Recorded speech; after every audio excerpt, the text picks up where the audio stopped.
মুহাম্মদ সাল্লাল্লাহু আলাইহি সাল্লাম তিনি একটা আদর্শিক জীবন ব্যবস্থা রেখে গেছেন, সেখানে চিকিৎসা থেকে শুরু করে সমস্ত কিছুই আছে। তাই সেই মুহাম্মদ সাল্লাল্লাহু আলাইহি সাল্লামের প্রতি আমার কৃতজ্ঞতা।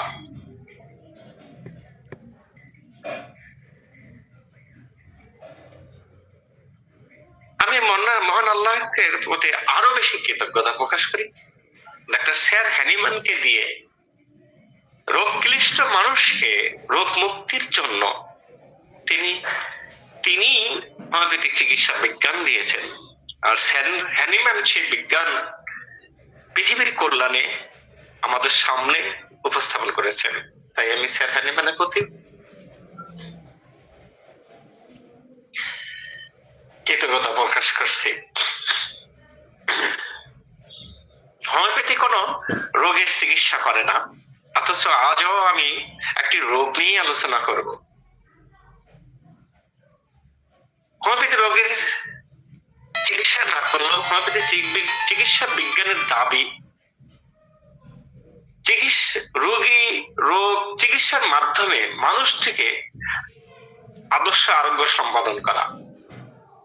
তাই হোমিওপ্যাথি রোগের নয়, রোগীর চিকিৎসার নামে পরিচিত। রোগীর চিকিৎসার নামে পরিচিত হলেও মানুষ কিন্তু আসে তার রোগ নিয়ে। মানুষ এসে বলে আমার এই রোগটি সারিয়ে দাও, মানুষ রোগই সারাইতে চায়। কেউ কখনো এসে বলে না আমাকে সুস্থ করে দাও। সাধারণত সবাই বলে আমার এই রোগটি সারিয়ে দাও, তাহলে আমি সেরে যাব।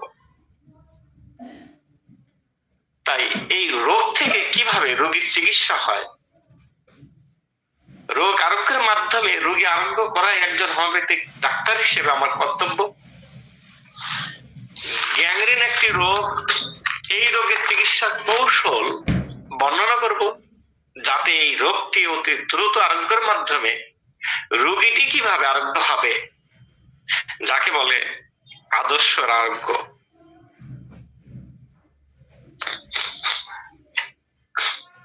তার আগে আমরা জানি নেই আসলে এই গ্যাংগ্রিন কাকে বলে। এর চিকিৎসা জানার আগে রোগটি সম্পর্কে একটা ধারণা নেই। গ্যাংগ্রিন হলো এমন একটি গুরুতর অবস্থা যেখানে শরীরের কোন অংশে রক্ত সঞ্চালন বন্ধ হয়ে যাওয়া বা মারাত্মক রূপে কমে যাওয়া, ফলে ওই অংশের কোষ বা টিস্যু মারা যায়। এই রক্তবন্ধতা ধমনীর বা শিরার যাই বলে রক্ত সঞ্চালন প্রক্রিয়াটা বন্ধ হয়ে যাওয়ার কারণে হতে পারে, অথবা ওই অংশের কোষগুলো পচন থেকেও বন্ধ হয়ে যেতে পারে। এতে সাধারণত আঙ্গুল, হাত পা, ত্বক, কখনো অভ্যন্তরীণ বিষয় এটা হতে পারে। রক্ত সঞ্চালন, এটা সাধারণত রক্ত সঞ্চালন বন্ধ হওয়ার কারণে হয়, সংক্রমণের কারণেও হতে পারে, আঘাত থেকে, সেখানে পচন থেকে হতে পারে, ঠান্ডায়, অতিরিক্ত ঠান্ডায়ও রক্ত জমে যাওয়ার কারণে হতে পারে, ডায়াবেটিস রোগীর পা বা হাতে আঙ্গুলে কেটে যেয়ে ফেটে যেয়ে হতে পারে। অনেক সময় মানুষ হাঁটার পথে আঙ্গুলের মাথায় আঘাত পেয়েও হতে পারে। এর লক্ষণ সাধারণত আক্রান্ত স্থান কালো, নীল, বাদামি রঙের হয়। কখনো তীব্র ব্যথা থাকে, কখনো একেবারেই ব্যথা থাকে না। খুব দুর্গন্ধযুক্ত রস বের হয়, ফোলা লালচে থাকে, রোগীদের জ্বর থাকে, দুর্বলতা থাকে, ত্বক ঠান্ডা, সংবেদনশীল হয়।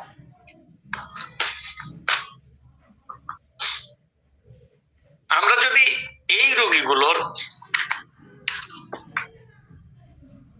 তীব্র জ্বালাপোড়া, ব্যথা, দুর্গন্ধ, অস্থিরতা, দুর্বলতা, উত্তাপ উপশম, দুপুর বা মধ্যরাতে বৃদ্ধি, আর্সেনিক দিলাম, অথবা গোসল অনিচ্ছা, ঘাম কম বেশি, দুর্গন্ধযুক্ত, পা জ্বালা, মিষ্টি প্রিয়, পিপাসা বেশি তবে অল্প অল্প করে পানি পান করে, পায়খানা তার নরম কষা যে কোনো প্রকার হতে পারে, প্রস্রাবের জ্বালা থাকে তবে স্বল্প প্রস্রাব, পরিষ্কার পরিচ্ছন্ন, আশা আতঙ্কিত, ভীত, অবসাদগ্রস্ত, অস্থির, নিরাশ মানুষ হতে পারে। এমন লক্ষণ নিয়েও আমরা তাকে আর্সেনিক দিতে পারি।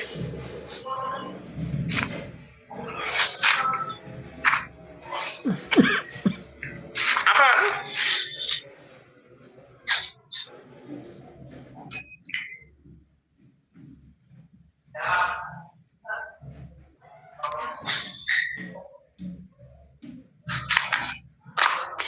জায়গাটি আক্রান্ত অংশ ঠান্ডা, কালো, আক্রান্ত অংশ কালচে বর্ণ, সংক্রমণের ক্রমশ বৃদ্ধি, বাম থেকে ডান দিকে ছড়ায়, অথবা রোগী গরম কাতর, গোসল ইচ্ছা, কখনো অনিচ্ছাও থাকতে পারে, ঘাম কম, পা শরীরে জ্বালা, টক ঝাল লবণ প্রিয় তবে মিষ্টি প্রিয় হতে পারে, পিপাসা বেশি, কোষ্ঠবদ্ধতা, প্রস্রাবের জ্বালা, রক্ত প্রস্রাব, কাজে অনীহা, রাগ বেশি, ঘুম হইতে চমকা ওঠে, জিভা কাঁপে, বেশি কথা বলে, বাম দিকে থেকে ডান দিক, এমন রোগীতে আমরা ল্যাক্সিস দিতে পারি। রক্ত সঞ্চালনে দুর্বল,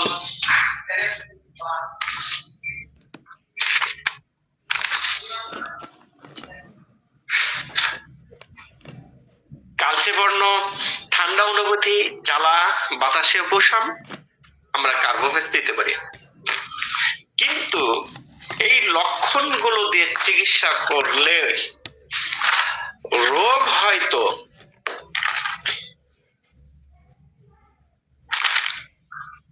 এই লক্ষণগুলো দিয়ে চিকিৎসা করলে রোগ হয়তো আরোগ্য হয়, হয়তো হতে পারে, কিন্তু রোগীটি মানুষ হিসেবে আরোগ্য হয় না, হবে না, হতে পারে না। কারণ এভাবে ওষুধ নির্বাচন করার মাধ্যমে চিকিৎসায় রোগের নামে না হলেও রোগের লক্ষণের প্রাধান্য থাকে, ফলে সামগ্রিক চিকিৎসা হয় না। হোমিওপ্যাথি সামগ্রিক চিকিৎসা দিয়ে থাকে, আদর্শ আরোগ্য সম্পাদনে চাই রোগ, রোগের কারণ, রোগী, মায়াজম, বংশ ইতিহাস, জীবন প্রণালী ইত্যাদির সমাহার। কিন্তু আমরা যে লক্ষণগুলোতে ওষুধ দিলাম সেখানে কিন্তু এই বিষয়গুলো নাই, তাই আরোগ্য হতে পারে না। হেয়ার হ্যানিম্যান তার ক্রনিক ডিজিজ নামক গ্রন্থে আরোগ্য অধ্যায়ে বললেন, সোরাগ্রস্ত রোগী যদি আকস্মিক ভাবে অপর দুটি মায়াজমের কোন একটি দ্বারা আক্রান্ত হয়, তাহলে সর্বশেষ যে মায়াজম কর্তৃক আক্রান্ত হয়েছে সেই মায়াজমের চিকিৎসা আগে করতে হবে। এটাই হোমিওপ্যাথি চিকিৎসার নিয়ম। আবার আরো বললেন, যখন কোন রোগী 3 মায়াজমে আক্রান্ত হয়ে জটিলতা প্রাপ্ত হয়, সোরা সর্বাধিক শক্তিশালী মায়াজম বিধায় তার লক্ষণ সমূহ আধিক্যতা রোগী দেহে বেশি থাকে, ফলে তাকে অ্যান্টিসরিক ওষুধ দিয়েই চিকিৎসা শুরু করতে হবে। তারপর যে মায়াজম প্রকট থাকবে তার সেই ওষুধ দিতে হবে। এভাবে রোগীর চিকিৎসা কার্য এগিয়ে যাবে। তবে সুবিধা হলো দুটি মায়াজম কখনোই একসাথে প্রকট থাকে না বা প্রকট হয় না। আমার এই বক্তব্য থেকে এখন প্রশ্ন তৈরি করেন আপনারা। এখন ভাবুন, এই যে আমরা রেপার্টরি করে সেই ওষুধ নির্বাচন করি, আর স্যার হ্যানিম্যানের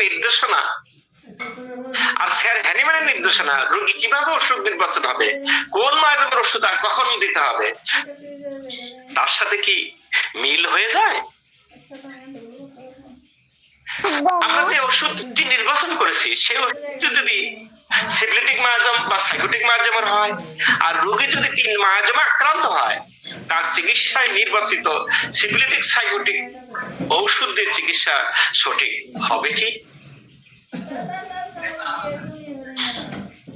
যদি হয় ভালো, না হলে রোগীর কি হবে? 32 নম্বর সূত্রে বললেন প্রত্যেক খাঁটি ওষুধ নিশ্চিত রূপে মানব দেহে নিঃশর্ত ভাবে রোগ তৈরি করে। যদি আমার ওষুধটি ঠিক না হয় একবার ভেবে দেখবেন।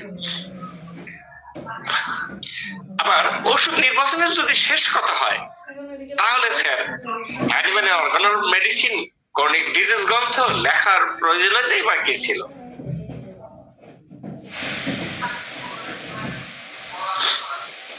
আমার এই বক্তব্যের মাধ্যমে আমি রেপার্টরির বিপক্ষে বলছি না, আপনারা কেউ সেভাবে নেবেন না।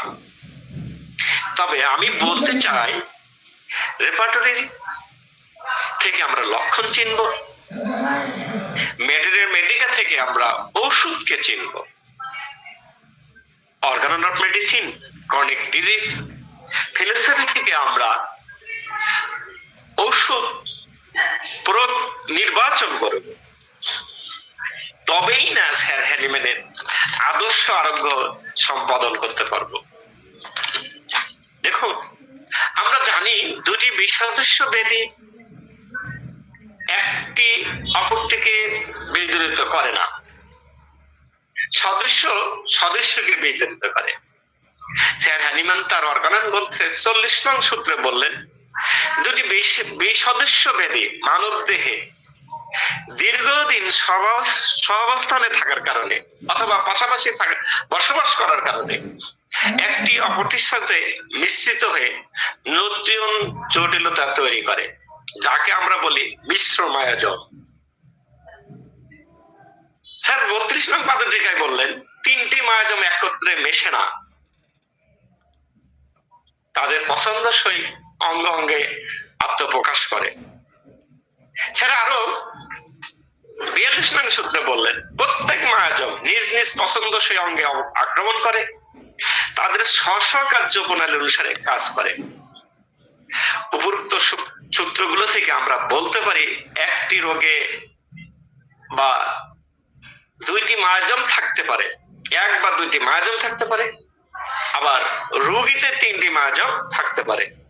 রোগীতে যদি 2টি মায়াজম থাকে, রোগে যদি 2টি মায়াজম থাকে, তাহলে সর্বশেষ যে মায়াজমের ওষুধ বা রোগীতে আক্রমণ করছে আমরা সেই মায়াজমের ওষুধ দিয়ে চিকিৎসা শুরু করতে হবে।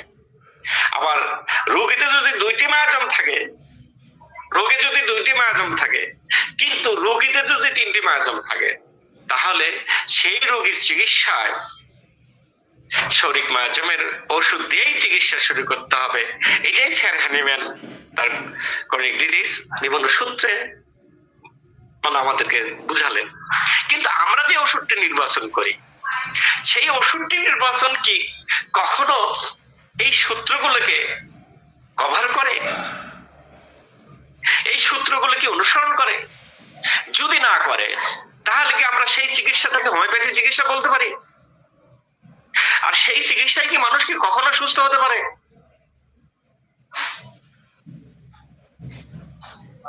তাহলে আজকে আমরা কোথায় আছি? চিকিৎসাটা কোথায় আর আমরা কোথায় চিকিৎসা দিচ্ছি? হোমিওপ্যাথির নামে যে অপহার হচ্ছি আমরা, সকল চিকিৎসায় সকল আলোচনায় শুধু ম্যাটারমেটিক্যাল, শুধু রেপার্টরি। কেন আজকে আমরা এই মায়াজমের সাথে অর্গানালের সাথে ক্রনিক ডিজিজের সাথে যখন মিল করতে পারছি না, যার ফলে হ্যানিম্যান যে আদর্শ আরোগ্যের কথা বলছে সেই আদর্শ আরোগ্য আমরা সম্পাদন করতে পারছি না। তাই তো আজকে আমাদের যদি নিজেদের যদি রোগ হয়, এখানে এমন কেউ কি আছেন বা এমন কেউ কি আমরা বলতে পারি যে হোমিওপ্যাথি ডাক্তাররা যে ক্যান্সার হয় তারা কি হোমিওপ্যাথি খায় না অন্য প্যাথির কাছে দৌড়ায়?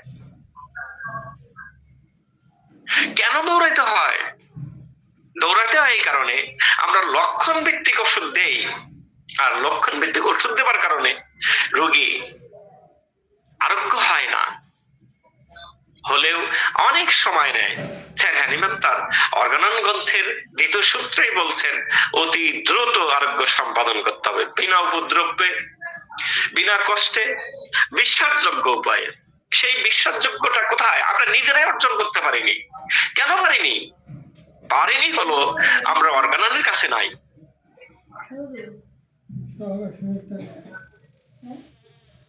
আরো কথা আছে, হোমিওপ্যাথি চিকিৎসা বিজ্ঞানের নীতি হলো সর্বশেষ অবস্থা সর্বপ্রথম আরোগ্য হবে, বা সর্বশেষ অবস্থা বিবেচনায় চিকিৎসা কার্য পরিচালিত হবে। দুইটি মায়াজম একসাথে পাশাপাশি দীর্ঘদিন বসবাস করার কারণে তাদের মধ্যে যে প্রেমের সম্পর্ক গড়ে উঠলো,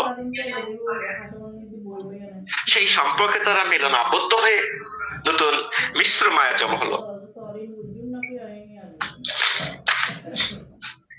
এই মায়াজমের ঠিক অবস্থা, এই দুইটি মায়াজমের যে সর্বশেষ, আমরা যদি এখন এই দুই মায়াজমের চিকিৎসা করি তাহলে কি হবে? হবে না। এই তাদের মিশ্রণের ফলে যে সর্বশেষ অবস্থা তৈরি হলো, আমাদের কিন্তু চিকিৎসার বিষয় সেই সর্বশেষ অবস্থা। ধরুন দুটি ছেলে মেয়ের মধ্যে তাদের সম্পর্ক হলো, তাদের প্রেমের সম্পর্কে ছলনা করা হোক, পালিয়ে হোক, সংসার ত্যাগ করে হোক, তারা একসাথে জুটে বেঁধলো। এই জুটিকে আমরা ভাঙতে চাইলাম কিভাবে? তাদের দুজনকে একসাথে বিভিন্ন সুযোগ সুবিধা, তাদের যা যা প্রয়োজন সবকিছু দিলাম, একসাথে থাকতে দিলাম। তাহলে কি এই জুটি ভাঙা সম্ভব? নিশ্চয়ই না। তেমনি দুইটি মায়াজমের মিশ্রণকে আলাদা না করে মায়াজমের দুইটি চিকিৎসা করা কখনোই হবে না। অর্থাৎ মায়াজমের যে মিশ্রণ যা তৈরি হয়েছে তার চিকিৎসা আগে করতে হবে।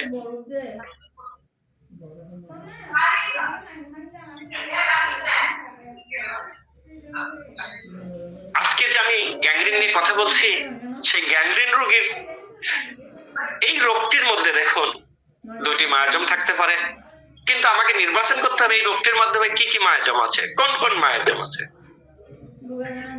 এবং সর্বশেষ কোন মায়াজমটি তাকে আক্রান্ত করছে। এবার দেখতে হবে এই রোগীর মাঝে তিনটি মায়াজম বর্তমান কিনা। যদি তিনটি মায়াজম থাকে তাহলে চিকিৎসা সঠিক মায়াজমতে হবে। আর যদি এই রোগীর মাঝে দুইটি মায়াজম, রোগীর মাঝেও দুইটি মায়াজম থাকে এবং দুইটি মায়াজমের যে মিলন, সেই মিলনের চিকিৎসাটা আগে হবে, তারপর দুই মায়াজমের যে সর্বশেষ মায়াজমটি তার চিকিৎসা হবে। আর তার চিকিৎসা যদি আমরা করতে পারি তবেই না এই মানুষটি সুস্থতার দিকে এগিয়ে আসবে। আর যদি এই মানুষটির এই মায়াজমটির, রোগটির মায়াজম, রোগের কারণ, রোগীর ব্যক্তি স্বতন্ত্র লক্ষণ, বংশ থেকে প্রাপ্ত বিষয়, রোগীর জীবন প্রণালী ইত্যাদি মিলে সদস্য ওষুধ নির্বাচন হবে। সেই ওষুধটি দিয়ে চিকিৎসা হলে দাড়ি কমা, সেমিকোলন, প্রশ্নবোধক চিহ্ন, বিস্ময় চিহ্ন, যদি কিন্তু বাট ইফ ফুল স্টপ বলতে কিছুই থাকবে না। গ্যাংগ্রিন যত মারাত্মক হোক, ডায়াবেটিসের যত বাড়াবাড়ি থাকুক, স্টোন টিউমার অপারেশন করার পর থেরাপি যতই অপারগতা প্রকাশ করুক, হোমিওপ্যাথির পরীক্ষিত সত্য বিজ্ঞান, সেই বিজ্ঞান চিকিৎসায় মানুষটি আরোগ্য হবেই হবেই হবেই ইনশাআল্লাহ, এবং সেই আরোগ্যটি হবে অতি দ্রুত।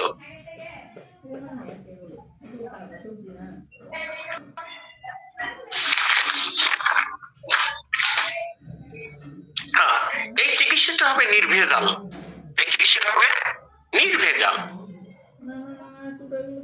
আর এই আরোগ্য প্রক্রিয়া ত্বরান্বিত করতে চাইলে স্যার হ্যানিম্যান আরো নির্দেশনা আছে। আমরা একটা রোগীকে আরোগ্য করব, এই আরোগ্যের পিছনে কিন্তু স্যার হ্যানিম্যানের বিভিন্ন সূত্রে বিভিন্ন নির্দেশনা দিয়েছে। আমরা শুধু ওষুধ নির্বাচনের উপর পড়ে থাকবো না, অর্গানানের বইটা 1000 বার পড়া উচিত, ক্রনিক ডিজিজ বইটা 1000 বার পড়া উচিত, বারবার পড়া উচিত। কারণ শুধু ওষুধ নির্বাচন দিয়ে, শুধু ওষুধ দিয়ে সকল রোগী আরোগ্য হবে না।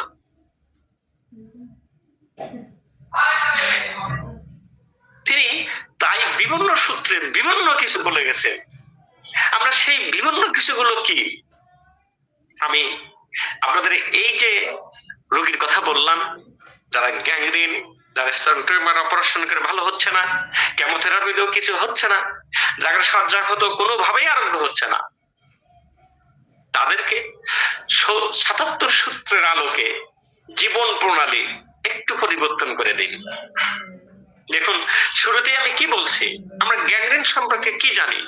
গ্যাংগ্রিন হলো যে তার কোষকলা মৃত অবস্থা, মারা যাওয়া, অথবা সেখানে রক্ত সঞ্চালন কমে যাওয়া বা বন্ধ হয়ে যাওয়া।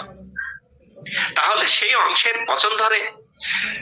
তাহলে এই যে রোগীর টিউমার যাদের অপারেশন করা হয়েছে, ক্ষত শুকাচ্ছে না, তার মানে কি সেখানে তার রক্ত কমছে না, যার ফলে এই ক্ষতটা শুকাচ্ছে না। রক্ত না পৌঁছলে কখনোই ক্ষতটা আরোগ্য হবে না। আর এই জন্য স্যার হ্যানিম্যানের 77 সূত্র আলোকে আমরা যেটা বলবো, আমরা যে রোগীটার চিকিৎসা করব, সেই রোগীটার যা ওজন হবে, আপনার প্রথম 3 দিন দেখুন, সেই রোগীটার যা ওজন হবে, ধরুন 60 কেজি,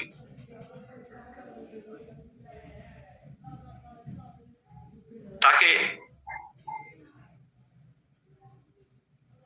প্রতি কেজিতে 1 গ্লাস ডাবের পানি, 1 গ্লাস টক ফলের জুস খেতে দিন।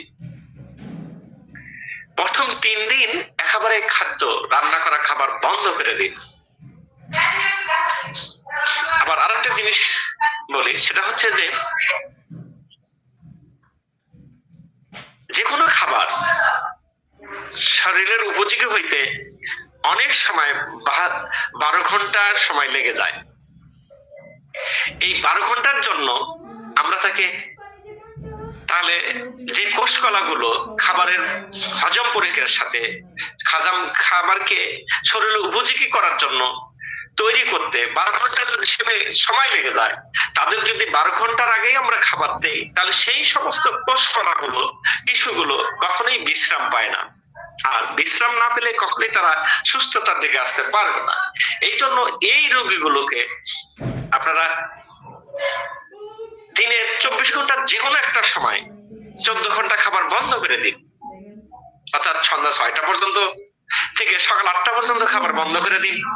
তারপরে তার প্রতি কেজি ওজনের 1 কেজি ডাবের পানি, 1 গ্লাস ডাবের পানি, 1 গ্লাস টক ফলের জুস, অর্থাৎ 6 গ্লাস টক ফলের জুস, 6 গ্লাস ডাবের পানি খাবে এই সারাদিন। তাছাড়া আর কোনো খাবার খাবে না। যদি তাতে তার খিদা না মেটে তাহলে তাকে কাঠবাদাম, কাজু বাদাম দিন, কাঠবাদাম, কাজু বাদাম খাবে। এভাবে 3 দিন দেখুন, আর আপনার ওষুধ প্রয়োগ করুন।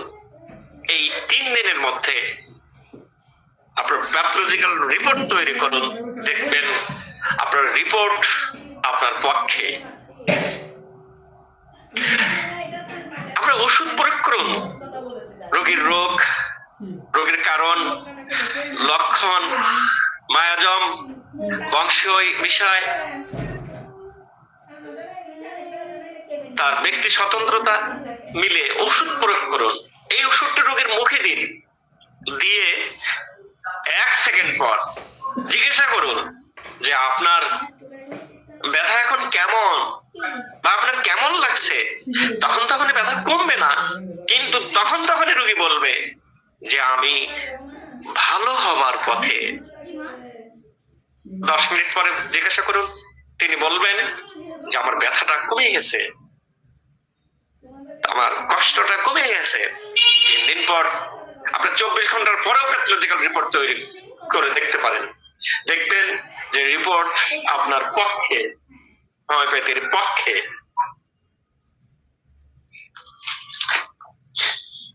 আর এই রোগীগুলোকে সুস্থ করতে চাইলে পরবর্তীতে তাদের খাবার ওই 12-14 ঘন্টা বন্ধ রাখবেন। প্রতিদিন তারা খাবারের 70% কাঁচা ফল খাবেন, কাঁচা খাবার খাবেন, 30% রান্না করা খাবার খাবেন। দেখবেন অতি দ্রুত আপনার যত জটিলতাই থাকুক তা আরোগ্য করছে। আজকের আমার এই বক্তৃতা হোমিওপ্যাথির বক্তৃতা হলো কিনা আমি জানি না, তরুণ ডাক্তারদের কতটা উপকার হলো তাও জানি না। তবে আপনারা আজ থেকে একটা চিন্তা করুন যে আমি লক্ষণ নয় অর্গানান নিয়ে আসছি, আপনারা অর্গানান বেশি করে পড়ুন। আমরা যারা পুরান তারা কিন্তু একটা অভ্যাসের মধ্যে দাঁড়িয়ে গেছে, সেই অভ্যাস থেকে বেরিয়ে আসা কঠিন, কিন্তু আপনাদের কিন্তু সহজ। আপনারা বেরিয়ে আসুন, হোমিওপ্যাথিটাকে এগিয়ে নিয়ে যান। আপনাদের কাছেই হোমিওপ্যাথি বিজয় পতাকা, আপনারা সেই বিজয় পতাকাটা আকাশে তুলে ধরুন। যারা পুরাতন আছেন তারা তো হোমিওপ্যাথির উজ্জ্বল নক্ষত্র। আমি যে আলোচনা করলাম সেই আলোচনার ভুল ত্রুটিগুলো আপনারা ধরবেন, আমার সমালোচনা করবেন। তাহলে হবে কি, আমি শিখতে চাই, আমি আমার সমালোচনা থেকে শিখতে পারবো, আমার ভুল থেকে আমি শিক্ষা নিতে পারবো। আর এই অনুষ্ঠান আয়োজন কর্তৃপক্ষের কাছে আমার আবেদন, দেশ বরেণ্য জ্ঞানী আলোচিত হোমিওপ্যাথি ডাক্তারদের সমন্বয়ে এই সমস্ত রোগীর একটা লাইভ ক্যাম্পেইন করুন। বিশেষ করে আমি মিজানুর রহমান স্যারকে, ডক্টর মিজানুর রহমান স্যারকে বলবো যে আপনি একটা ক্যাম্পেইন করুন, যাতে নবীন ডাক্তারেরা কিভাবে অর্গানান মেনে ওষুধ নির্বাচন করা যায়, আর অর্গানান মেনে ওষুধ নির্বাচিত ওষুধটি রোগীতে প্রয়োগ করার পর 1 মিনিট, 2 মিনিট, 4 মিনিট, 10 মিনিট পর কতটুকু উপকার হয়, 24 ঘন্টা পর প্যাথোলজিক্যাল রিপোর্ট কি হয়, 72 ঘন্টা পর প্যাথোলজিক্যাল রিপোর্ট কি হয়, সমস্ত কিছুর লাইভে প্রকাশ হোক। আর এই সমস্ত বিষয় যদি লাইভে প্রকাশ হয় তাহলে যারা ডাক্তার শেখানো চিকিৎসা দিবেন তাদের যেমন সুনাম ছড়াবে, তেমনি সারা পৃথিবী, দেশ তথা পৃথিবী দেখবে যে হোমিওপ্যাথিতে অন্তত পক্ষে এই রোগগুলো অতি দ্রুত আরোগ্য হয়। আজকে যে পত্রিকায় দেখলাম একটা ক্যান্সার রোগীর গড় খরচ 1.5 কোটি টাকা। একটা ক্যান্সার রোগীর গড় খরচ 1.5 কোটি টাকা। প্রতিদিন 428 জন ক্যান্সার আক্রান্ত হয়, প্রতিদিন 319 জন মারা যায়। তাহলে আমরা হোমিওপ্যাথিরা এই জায়গায় আমাদের অবদান রাখতে পারি, আমাদের এখানে অবদান রাখা উচিত।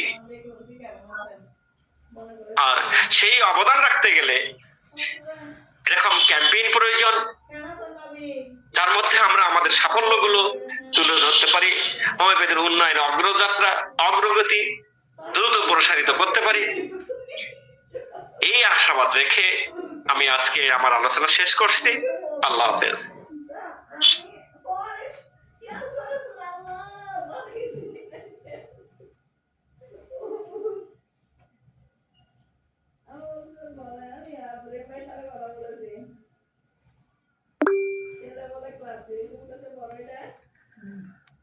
ধন্যবাদ ডাক্তার লুৎফর রহমান স্যারকে।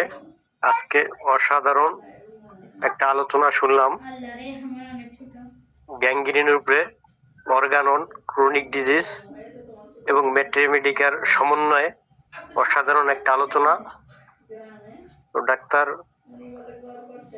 একজন হ্যান্ড রাইজ করছেন, আপনি কিছু বলতে চান, বলেন স্যার।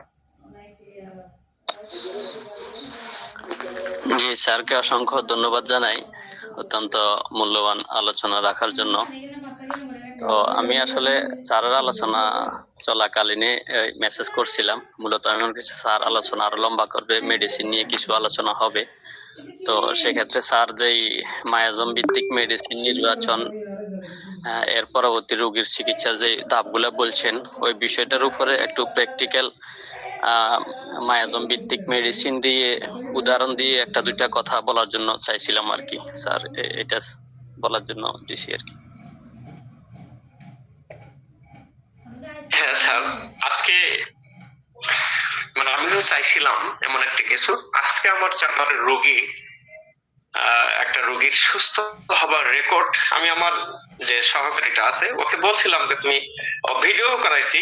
আমি সাধারণত আমার চেম্বারে রোগীদের ভিডিও করি না, কারণ রোগীর ব্যক্তিত্ব বিষয়টাকে আমি কখনোই, তাদের ব্যক্তিত্ব বিষয়টাকে আমি সম্মান করি, আর আমি এটা কখনোই মানে লাইভে নিয়ে আসি না। কিন্তু আজকে ওনার সাথে আমি কথা বলে যে আমি এটা করতে চাই, তিনি সম্মতি জানানোর পরে আমি আমার ছেলেটাকে বললাম যে তুমি এটা ভিডিও করো, করে আমার এখানে দাও। তা বোকা ছেলে ভিডিও করছে কিন্তু এখানে দেয়নি। আমি আমার সেই রোগীটার আপনার ভিডিওটা হয়তো এই লিঙ্কে আমি একদিন দিয়ে দেবনি। তবে দেখুন, এই রোগী ডাক্তাররা বললেন তার পাটা কেটে ফেলতে হবে। তিনি পা কেটে, পায়ের গোছায় যদি কেটে ফেলতে হয় তার জীবনটা কি হয়ে যাবে। তিনি চোখের পানি নাকের পানি ফেলতে ফেলতে চেম্বারে এসে কান্নার সাথে বলল যে আমার বেঁচে থাকার আশাটাই শেষ হয়ে যাচ্ছে। শুনলাম হোমিওপ্যাথিতে কিছু হয় তাই আসছি। আমি বললাম যে হোমিওপ্যাথিতে আপনি এলোপ্যাথিতে খাইছেন? বলে হ্যাঁ। সেখানে তো তাড়াতাড়ি সারে? বলে হ্যাঁ। তো হোমিওপ্যাথিতে একটু ধীরে কাজ হয়, আপনার কিন্তু একটা সময় দিতে হবে আমার। কতদিন? বললাম সেখানে কতদিন খাইছেন? তিনি বললেন যে 1 বছরের বেশি। বললাম তাহলে তো আমরা একটু বেশি পাই, তাই কি না? বলে হ্যাঁ। আপনার কাটার পর কি ভালো হবে এরকম নিশ্চয়তা আছে? বলে না। তাহলে কিন্তু আমিও আপনাকে নিশ্চয়তা দেব না, তবে ওষুধ খান, ভালো লাগবে ইনশাল্লাহ।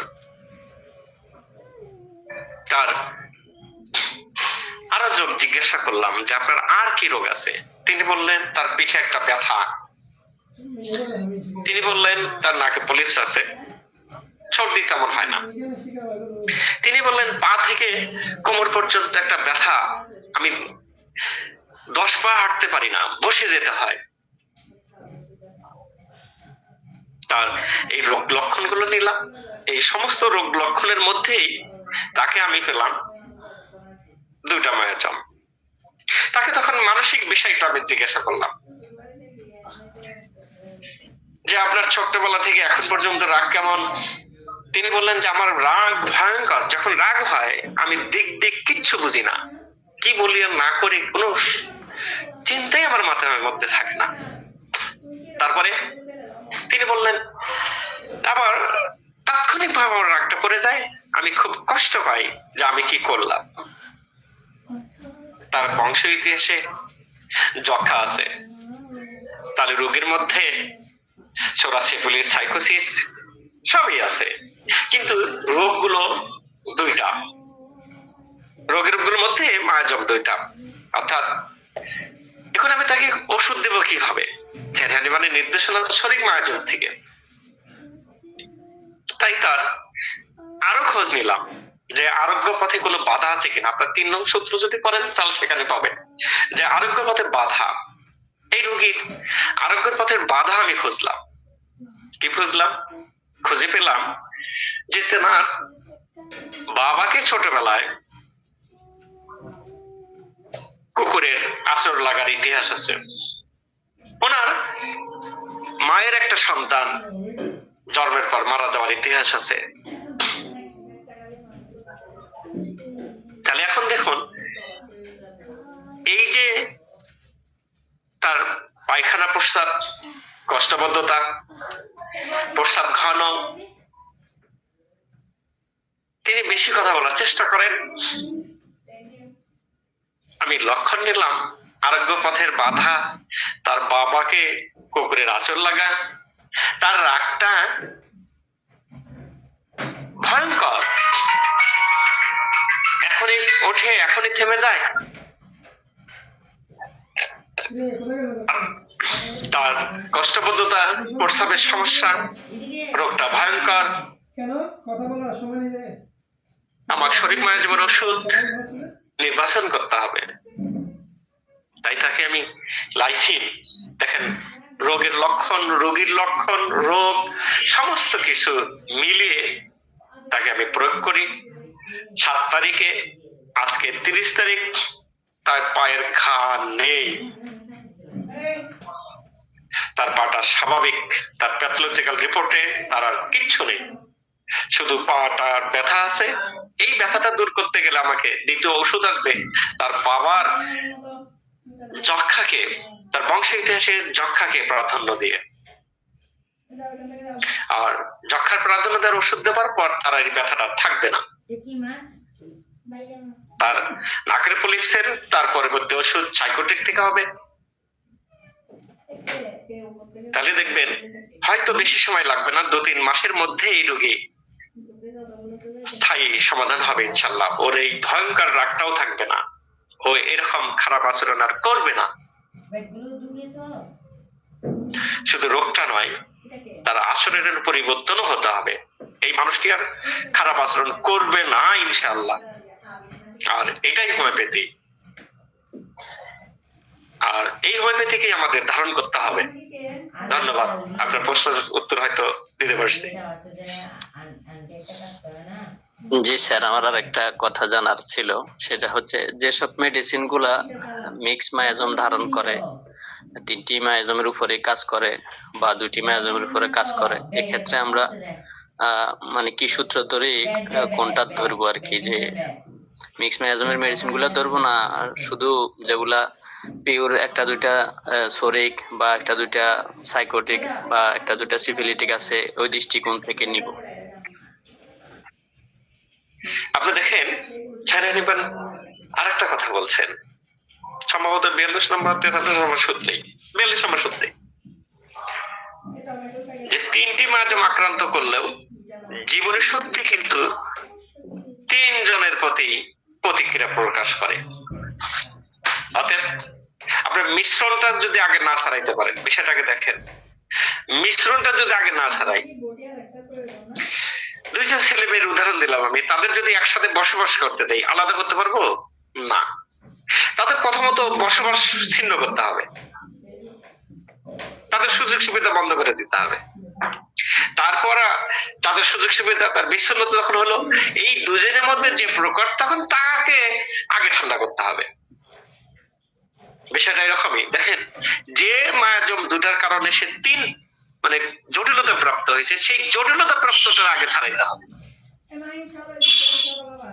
তারপর আপনার যে মায়াজমটি সারিয়ানির নির্দেশনা, যে মায়াজম যে তার মধ্যে বেশি প্রকট, তার চিকিৎসা দিতে হবে। এখন 3টা মায়াজম কিন্তু কখনোই একত্রিত মেশে না। আমরা যদি এই বিষয়গুলো একটু একটু খেয়াল করি আর রোগীর ব্যক্তি স্বতন্ত্রতা যদি নির্ণয় করি, তাহলে দেখবেন যে আপনার ওষুধ আপনার কাঙ্ক্ষিত চিন্তার চেয়েও দ্রুত গতিতে রোগীকে আরোগ্য করছে ইনশাল্লাহ। কারণ আমি আমার পরিচয়টাই দেই আগে, আমি কিন্তু প্রতিবন্ধী রোগী নিয়ে চেষ্টা করি, যারা সেরিব্রাল পালসি, যারা ডাউন সিনড্রোম, যাদের ক্রোমোজোম কখনোই বলা হলো যে জিন পরিবর্তন হবে না, ক্রোমোজোম পরিবর্তন হবে না, মানে আল্লাহর অশেষ রহমত যে হোমিওপ্যাথিক চিকিৎসায় রোগীর সেই চেহারাটাই আর থাকে না। ডাউন সিনড্রোমের যে চেহারা, একটা গোলগাল, চোখ গোল, হাত পা গোল, এই গোলগালই আর থাকে না। তার মানে কি, তার ক্রোমোজোমও কিন্তু পরিবর্তন হয়, জেনেটিক কোড পরিবর্তন হয়, যদি আমরা তাকে ঠিকঠাক ওষুধ দিতে পারি। তাই আল্লাহর বিশেষ রহমত যে আমি শিশু প্রতিবন্ধী নিয়ে কাজ করি, শিশু প্রতিবন্ধী রোগী দেখি, 200-র উপরে আমার সুস্থ হওয়া রোগী আছে ইনশাল্লাহ। এখন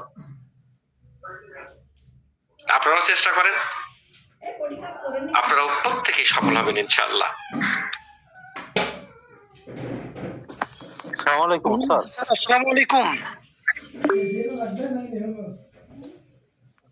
জি স্যার, প্রশ্ন করেন স্যার, আপনার গাইবান্ধা কোন থানায় বাসা স্যার? চেম্বারটা কোন থানায়? আমার গাইবান্ধা শহরেও চেম্বার আছে, সাগাটা থানায়ও চেম্বার আছে। গাইবান্ধা শহরে গাইবান্ধা আপাতত একেবারে শহরের থানার সামনে। এখানে রাতে আর সকালে বসি।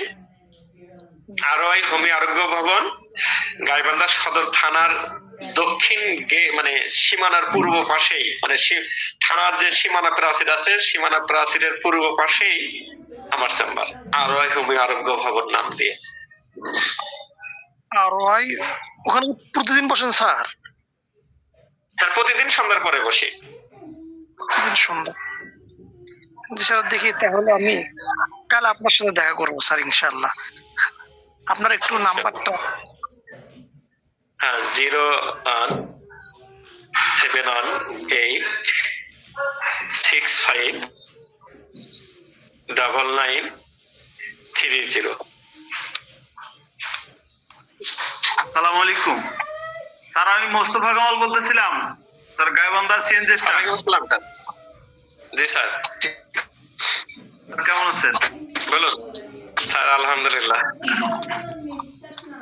স্যার, আলহামদুলিল্লাহ অনেক ভালো ক্লাস হয়েছে। তবে আমি কি একটু প্রশ্ন করতে পারি স্যার? হ্যাঁ, করুন করুন করুন করেন, প্রশ্নই তো মজা।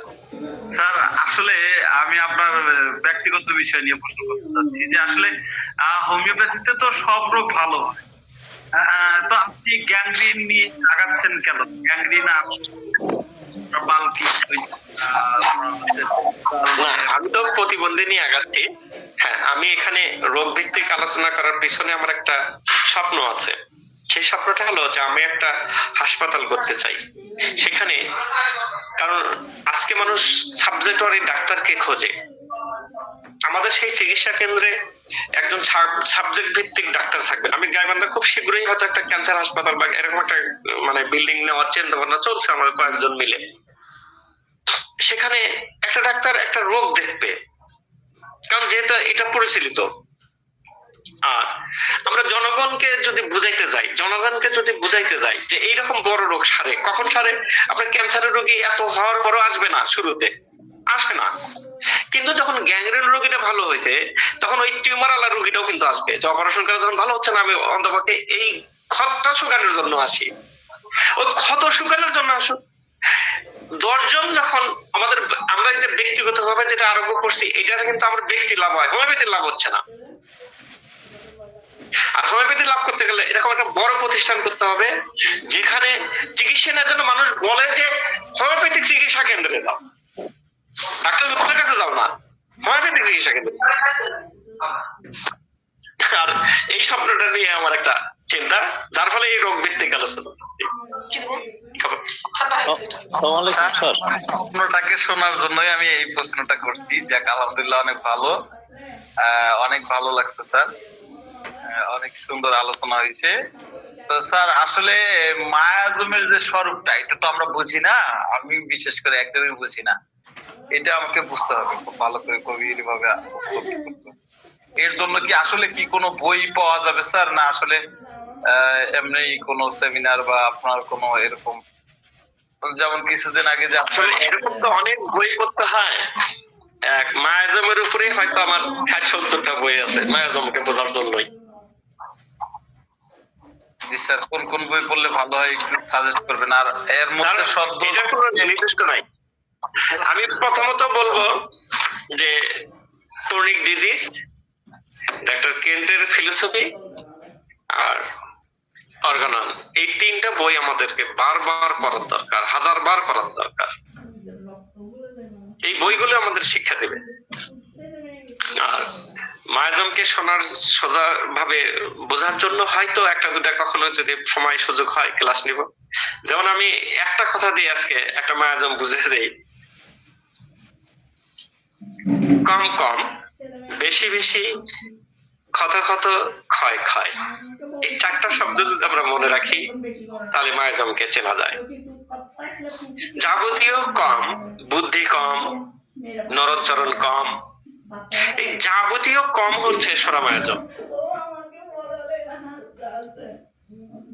যাবতীয় বৃদ্ধি সাইকোটিক মায়াজম, যাবতীয় ক্ষত সিপ্রেটিক মায়াজম, যাবতীয় ক্ষয় টিউবারকুলার মায়াজম।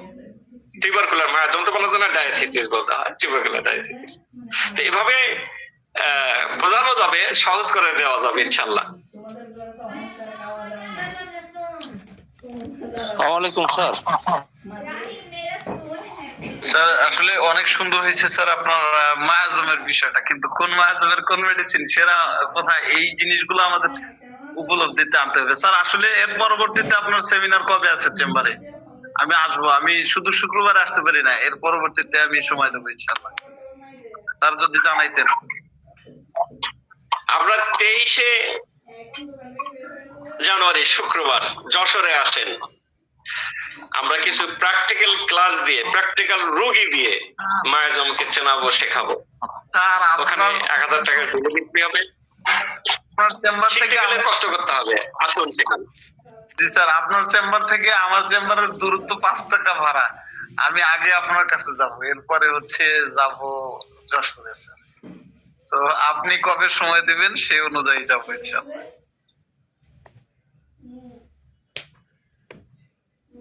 হ্যাঁ, আর কে যেন হাত অমর হ্যান্ড রাইজ করছেন।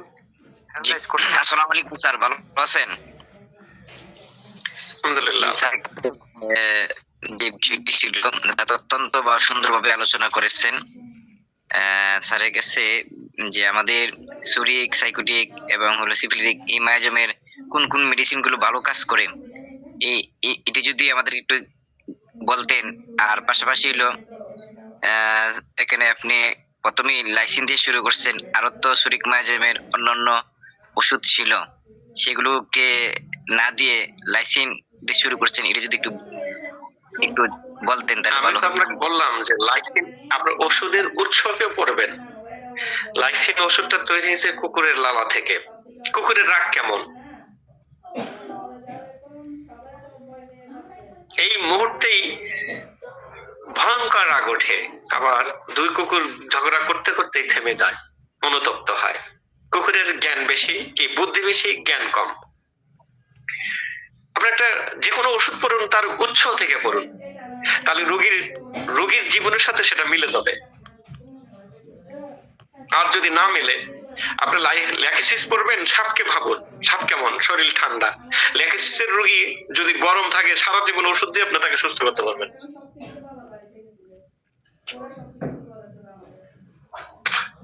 ল্যাকিসিস কি? সাপ কি বাম থেকে ডান দিক চলে। সাপ কখনোই গর্তের ভিতরে মাথা রাখতে পারে না, মাথা কিন্তু বের করে রাখে। অর্থাৎ এই ল্যাকিসিসের রোগী মাথা থেকে শুইতে পারবে না, আতঙ্কের মধ্যে থাকে, কখন যেন আমাকে কে আক্রমণ করে। ঘুমের মধ্যে সাপ কিন্তু আর বেশি ভয়ের মধ্যে থাকে, যে আমাকে কেউ এই ঘুম আসলেই মারে কিনা। এই জন্য ওর ঘুমটা কিন্তু হালকা, এবং ঘুমের মধ্যে সে আতঙ্কে থাকে। আর ঘুমের থেকে বেশিরভাগ সাপ সবল মারে। তাহলে ঘুমের মধ্যে কিন্তু বৃদ্ধি। আপনি এভাবে যদি আপনারা ওষুধগুলো পড়েন, উৎসের সাথে পড়েন, তাহলে আপনার ওষুধ নির্বাচন করা কিন্তু সহজ হবে। ধন্যবাদ।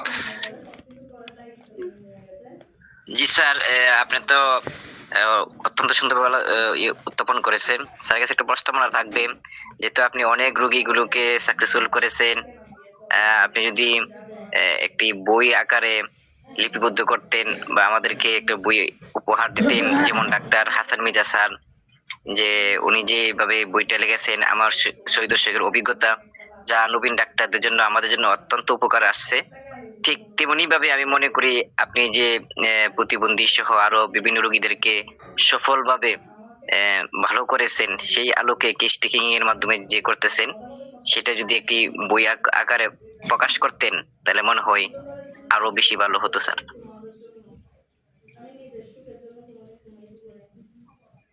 ধন্যবাদ আপনার পরামর্শের জন্য। তো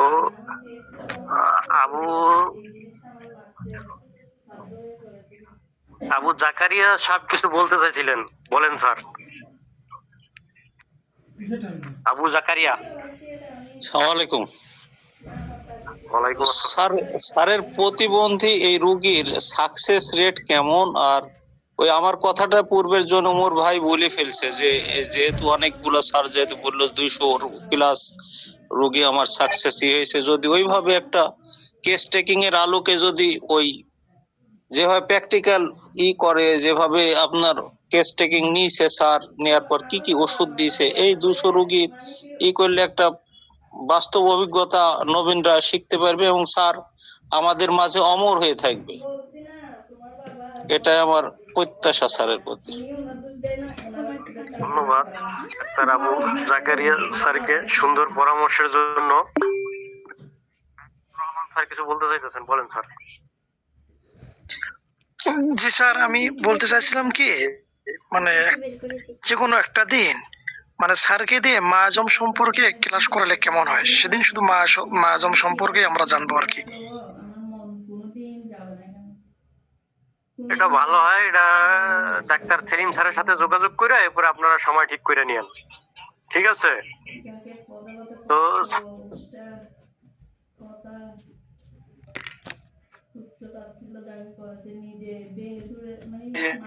আমি যেটা আপনাদের বললাম যে আসলে প্র্যাকটিক্যাল করেন, একটা ক্যাম্পেইন করেন সকলে মিলে, যেখানে এরকম জটিল রোগীগুলোকে আহ্বান করা হোক। সেখানে আরো বড় বড়, যেমন আমাদের এখানে আছেন রাজুল মোহাম্মদ সজল স্যার, লিপ্টন স্যার, যারা যারা আছেন তারা সকলেই সেখানে থেকে চিকিৎসা দিক। তাহলে হবে কি, এই রোগীগুলো যে উপশম হয় তাৎক্ষণিকভাবে এবং এর যে আরোগ্য হয় দ্রুত গতিতে, সেটা যেমন লাইভ শো যদি আমরা করতে পারি, যেমন হোমিওপ্যাথিতে যেমন উপকার হবে, আমরা তেমনি শিখতে পারবো যে ওষুধটা কিভাবে নির্বাচন হবে। হ্যাঁ, যেমনি আলোচনা হওয়ার দরকার, আলোচনা তোমরা করি। আসলে আমার আলোচনা তো এখানে হঠাৎ করে একটা ঢোকা, আমরা মূলত একটা একাডেমি করছি, একাডেমি অফ রিয়েল হোমিওপ্যাথি যশোরে। আমরা সেখানে প্রতিনিয়ত আমাদের এই আলোচনাগুলো হয় এবং মাঝে মাঝে ওয়েবিনার হয়, মাঝে মাঝে প্র্যাকটিক্যাল করানো হয়। সেখানে প্র্যাকটিক্যাল রোগীকে দেখানো হয়, নিয়ে এসে দেখানো হয় যে কি করে রোগীগুলো আরোগ্য হয়। আসলে প্র্যাকটিক্যাল প্রয়োজন। সেখানে আমাদের যারা ছাত্র আছে তারা কিন্তু সেটা শিখছে, আমরা সবাইকে সেখানে কিন্তু হচ্ছে না, কিন্তু আসলে এটা উন্মুক্ত হওয়া উচিত, যে সবাই শেখা উচিত এবং সেটা প্র্যাকটিক্যাল। ধন্যবাদ। তো ডাক্তার আয়েশা খাতুন কিছু বলতে চাইতেছেন, সংক্ষেপে বলেন ম্যাম। আসসালামু আলাইকুম স্যার, আমি বলতে চাচ্ছি যে যশোরে এটা কোন জায়গায় শেখানো হয়? আর এটা একাডেমি অফ রিয়েল হোমিওপ্যাথি আছে, আমরা অনলাইনও ক্লাস নেই। যশোরের আপাতত আমরা নিচ্ছিলাম হলো বাঁচতে শেখায় অফিস, ওখানে মাস 2-3 মাস পর পর ভাড়া নিয়ে। তবে এখন আমাদের একটা অফিস হয়েছে, অফিসের ঠিকানাটা এই মুহূর্তে আমার মুহস্ত নাই। আমরা একটা বিল্ডিং রুম নিছি, একটা বিল্ডিং এ নিছি আর কি, ছোটখাটো। সেখানে আমাদের প্র্যাকটিক্যাল গুলো করানো হয়। আপনি অ্যাড্রেসটা কাইন্ডলি দিয়ে দেন, আমি যশোরে আছি। আচ্ছা আচ্ছা, আপনি আমার ফোন নাম্বারটা রাখেন, আমি আপনাকে দিয়ে দেবো, বা হোয়াটসঅ্যাপে, আমার হোয়াটসঅ্যাপে একটু হ্যাঁ আপনি হাই দিয়ে রাখেন, আমি সেখানে ঠিকানাটা দিয়ে দেবো। ওকে, আমি নাম্বারটা নিয়েছি, আপনাকে হাই দেব। আসসালামু আলাইকুম। তো আজকের উপরে আমাদের শ্রদ্ধেয় শিক্ষক ডাক্তার ইশাত হোসেন লিপ্টন স্যারকে সংযোজন করার জন্য আহ্বান জানাচ্ছি। আসসালামু আলাইকুম। আসলে স্যার বিস্তারিত আলোচনা করেছেন, সংযোজন করার মতো কিছু নাই। তবে স্যার মাইজোমেটিক ট্রিটমেন্ট সম্পর্কে বলেছেন, হ্যাঁ মোটামুটি স্যারের সঙ্গে সহমত, যদিও কিছু কিছু জায়গায় আমার সঙ্গে একটু আমার চিন্তার সঙ্গে একটু আছে। মাইজোমেটিক ট্রিটমেন্ট করতে গেলে যখন মাল্টিপল মাইজম থাকে, তখন আমি যে বিষয়টা বুঝি বা আমি যেটা করে আসছি লাস্ট 30 ইয়ার্স, যে সারফেজে যে মাইজমটা আছে, যখন মাইজোমেটিক ওষুধ দিতে হয়, সারফেজে যে মাইজমটা আছে ওইটার উপর ওষুধ নির্বাচন করা। আর যদি এমন হয় যেমন ক্যান্সারের মতো ডিজিজ, যে 3টা মাইজমই কঠিনভাবে রোগীর মধ্যে আছে, কিন্তু রোগীর ক্ষীণ প্রতিক্রিয়ার কারণে 3টা মাইজম সোরিক, সিফিলিটিক, সাইকোটিক, তিনটা মায়াজম কোনোটাই আত্মপ্রকাশ করছে না বা সারফেজে নাই, সারফেজে তার রোগ যন্ত্রণাগুলো, এবং সেটাও কোনো ওষুধের সুস্পষ্ট লক্ষণ নাই। তখন সেখানে কি কি হয় যে অপেক্ষাকৃত দুর্বল যে মায়াজমটা, তো অপেক্ষাকৃত দুর্বল মায়াজমের উপরে ওষুধ প্রয়োগ করে থাকি, 1, 2। আর স্যার কিন্তু এখানে বলছে সবচেয়ে শক্তিশালী মায়াজম সোরা, যদিও হ্যানিম্যান এটা বলে গেছেন, কিন্তু সবচেয়ে শক্তিশালী এবং ধ্বংসাত্মক মায়াজম আমাদের কাছে মনে হয়, আমার কাছে মনে হয় সাইকোসিস, সাইকোটিক মায়াজমটা। যাই হোক, এটা নিয়ে তর্ক না, সোরাও কম শক্তিশালী না। আমি সিফিলিটিক মায়াজম সম্পর্কে বলি যে সিফিলিস একটা রোগ, এই রোগ থেকে সৃষ্ট মায়াজম। এই মায়াজমটা যখন সিঙ্গেললি থাকে তখন রোগীর মধ্যে কোনো একটা বড় ধরনের ঝামেলা ঘটাতে পারে না। ও যখন এক বা একাধিক মায়াজমের সঙ্গে মিশে তখন ধ্বংসাত্মক রূপটা প্রকাশ পায়। যাই হোক, আজকে আলোচনার বিষয় ছিল গ্যাগরিং, আরেকটা বিষয় ছিল সজ্জাক্ষত। এই সজ্জাক্ষত নিয়ে স্যার আলোচনা করছেন কিনা জানি না, মাঝখানে আমার একটা ফোন আসছিল, রাতুল স্যার ফোন করছিলেন, তো সজ্জাক্ষতের আলোচনা আমি জানি না। সজ্জাক্ষত সম্পর্কে দেখেন, আমি আমার এই 3 যুগের মানে 3 দশকের প্র্যাকটিস লাইফে আমার হাতে 4 শতাধিক সজ্জাক্ষত রোগী আসছে, এবং ইনশাল্লাহ আমার মনে হয় না যে একটা রোগীও ব্যর্থ হয়েছে। গ্যাগরিং এবং সজ্জাক্ষত এটা দুটো সম্পূর্ণ আলাদা জিনিস। এখন সজ্জাক্ষতটা কি, সজ্জা আসলে কি মায়াজমেটিক, কোন মায়াজম থেকে লিড করে আসছে নাকি? আমি পার্সোনালি মনে করি যে বেডসোর বা সজ্জাক্ষত এটা হলো একটা একিউট অবস্থা। রোগীর মধ্যে মায়াজম থাকতে পারে, কিন্তু এটা একটা একিউট অবস্থা। কখন হয়? যখন রোগীর জীবনের শক্তি ক্ষীণ থেকে ক্ষীণতর অবস্থায় চলে যায়, এবং রোগী নিজেকে সার্ভাইভ করার চেষ্টা করতে করতে করতে করতে রোগ শক্তির কাছে সারেন্ডার করে দেন। তার স্নায়ুমণ্ডল ঠিকঠাক কাজ করছে না ওই অবস্থায়। তো মনে রাখবেন, সজ্জাক্ষতে 2টো ওষুধ প্রায়ই দরকার হয়। অনেকগুলো ওষুধ আছে, কিন্তু 2টো ওষুধ প্রায় দরকার হয়। এর মধ্যে সবচেয়ে বেশি যে ওষুধটা দরকার হয় সেটা হলো আর্নিকা মন্টানা। সার্বিকভাবে রোগীর সাথে সামঞ্জস্য আসলে আর্নিকা মন্টানা সজ্জাক্ষত সেরে তুলতে সক্ষম। এবং সেকেন্ডলি যে ওষুধটা, দ্বিতীয় যে প্রধান ওষুধটা, সেটা হলো ক্যালিফসফরিকাম। রোগীর মধ্যে যদি স্নায়বিক উইকনেসটা বেশি থাকে, ঠিক আছে, তাহলে আপনি দেখবেন যে ক্যালিফসফরিকামের সঙ্গে রোগী এইটা মিলে যাচ্ছে। আমি এটা হিন্ট দিয়ে দিলাম যে মুখস্থ ব্যবহার করার জন্য না। আর স্যার যে কথাটা বলেছেন যে রেপার্টারি এবং মেচিওমেডিকে নিয়ে আমরা পড়ে আছি, আমি রেপার্টারিটা আমি অত গুরুত্ব দেই না, আমি মায়াজমটাকে গুরুত্ব দেই। আর হলো যে মেচিওমেডিক আমাদের জানতে হবে। আর কি জানতে হবে? আমার মানুষটাকে জানতে হবে। প্রত্যেকটা ওষুধের যে একটা মানে একদম কোর একটা জায়গা আছে, ওই জায়গাটা আমাদের বুঝতে হবে, এবং প্রত্যেকটা রোগীকে আমাদের বুঝতে হবে। এইটা কেমনে বোঝা? এটা রোগীর মেন্টাল স্টেটটা, তার ইমোশনাল স্টেটটা, তার বিহেভিয়ার, এভরিথিং খুব ডিপলি এবং নিখুঁতভাবে এবং সঠিকভাবে আমাদের বুঝতে হবে। তাহলে দেখা যাবে একটা রোগীকে আমরা একটা ওষুধের উপর রিপ্লেস করতে পারছি, বা ওষুধটাকে রোগীর উপরে রিপ্লেস করতে পারছি। দেন আসলে আমরা প্রথমত মায়াজমেটিক ট্রিটমেন্ট নেব না রোগী কষ্ট ভোগ করতেছে, সঙ্গত কারণে রোগীর কষ্টটা দূর করব। ইভেন মায়াজমেটিক চিন্তা করতে গেলেও যে অনেক সময় দেখা যায় সিফিলিস একটা মায়াজমেটিক ওষুধ সিফিলিনাম, আবার সিফিলিনাম কনস্টিটিউশন আছে, টিউবারকুলিনাম একটা ডায়াথিসিস বা মায়াজম যা বলেন টিউবারকুলিনাম, আবার টিউবারকুলিনামের কিন্তু কনস্টিটিউশনাল ব্যবহারও আছে। ঠিক একইভাবে সোরিনাম বলেন, মেডুরিনাম বলেন, এই সমস্ত যে ওষুধগুলা, এগুলার কনস্টিটিউশনাল ব্যবহার আছে। ইভেন থুজারও কনস্টিটিউশনাল মায়াজমেটিক ব্যবহারটা আছে।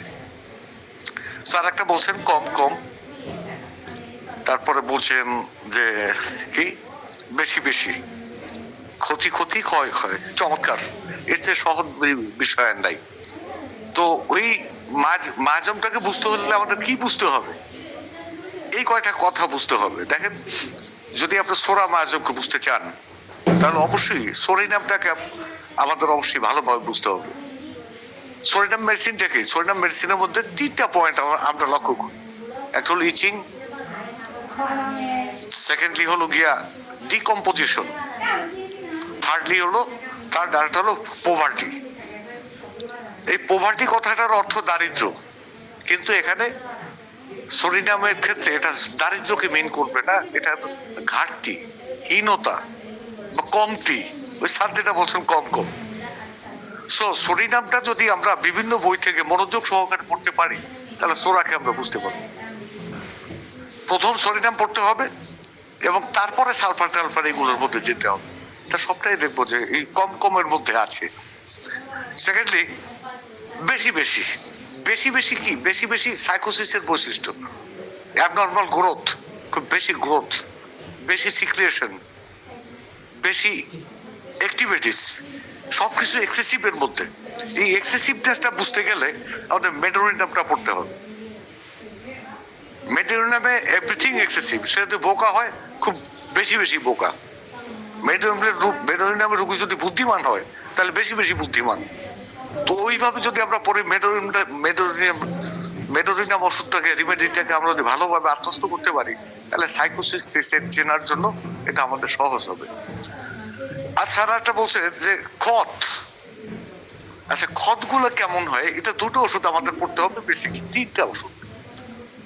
একটা হলো না, দুটো ওষুধ আমরা পড়লে এই জিনিসটা পাবো।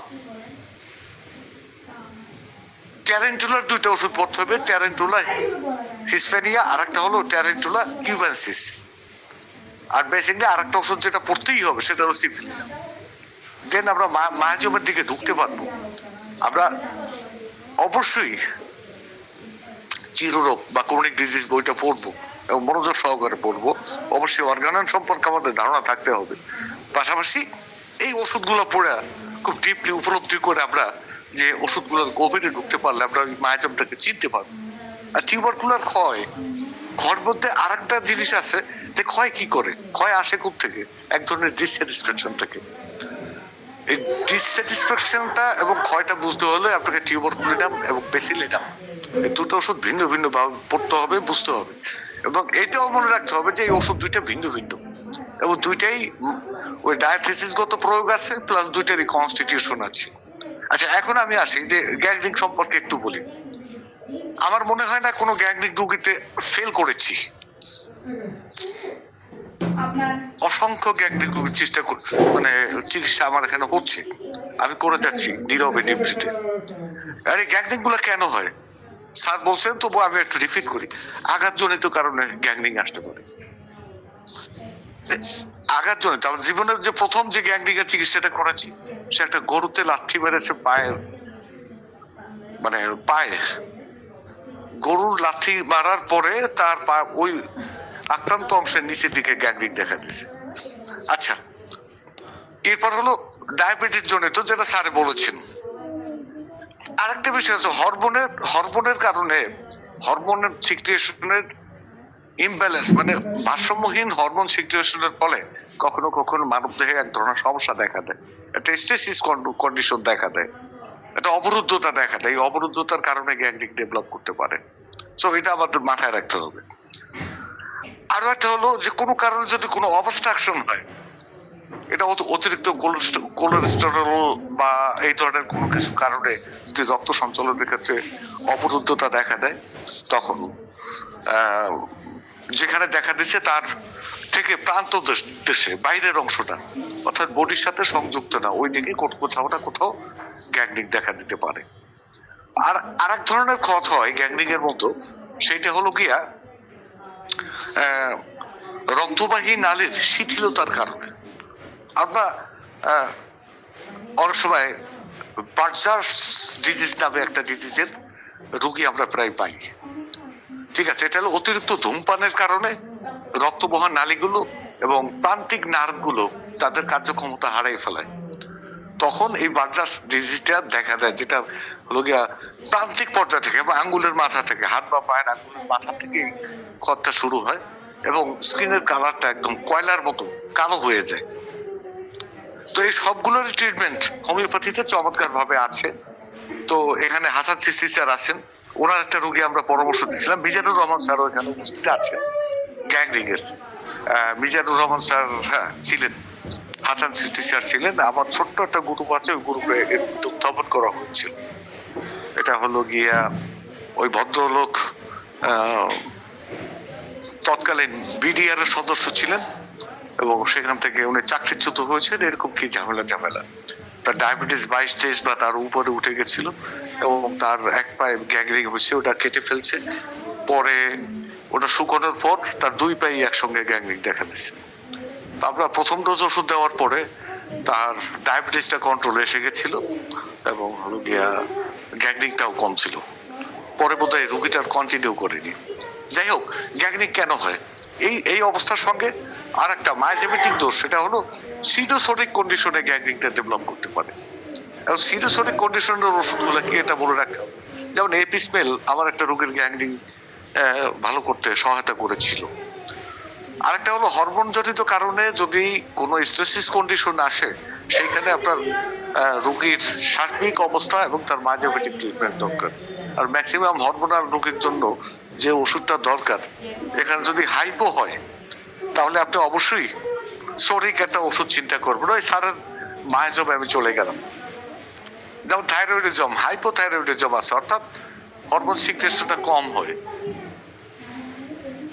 ঠিক আছে। এখানে সিক্রেশনের ঘাটতি আছে, সো এখানে এন্টিসোরিক ওষুধ প্রযোজ্য হতে পারে। দেখেন মায়োজমের সাথে ওষুধের মিলটা কোথায় আসে। আর যদি হাইপার থাইরয়েডিজমের কারণে তাও স্ট্রেসিস কন্ডিশন দেখা দিতে পারে, শিথিলতা দেখা দিতে পারে, গ্যাংরিং বা এই ধরনের অসুস্থতা ডেভেলপ করে। এখানে কিন্তু আপনি অ্যান্টিসোরিক ওষুধ চিন্তা করতে পারেন না। এখানে অবশ্যই আপনাকে একটা অ্যান্টিসাইকোটিক ওষুধ চিন্তা করতে হবে, কারণ আপনার প্যাথোলজির রিপোর্টটা আসছে হাইপার। আমি ক্লুগুলো ধরাই দিচ্ছি আর কি। দ্বিতীয়ত সিপিলিটিক মায়োজমের ক্ষেত্রে যেটা হয় সেটা ওরকম স্টেসিস না। হ্যাঁ, স্টেসিসটা দেখা দেয়, সেই স্টেসিসটা দেখা দেওয়ার পজিশনটা থাকে ভিন্ন। বিশেষ করে আঘাতজনিত কারণে সিপিলিটিক সমস্যাগুলো বেশি হয়। পুরাতন আঘাত থেকে সিপিলিটিক, এখন সলিড সিপিলিটিক সমস্যা, সেখানে পুরাতন আঘাতের ইতিহাস আপনি পাবেন।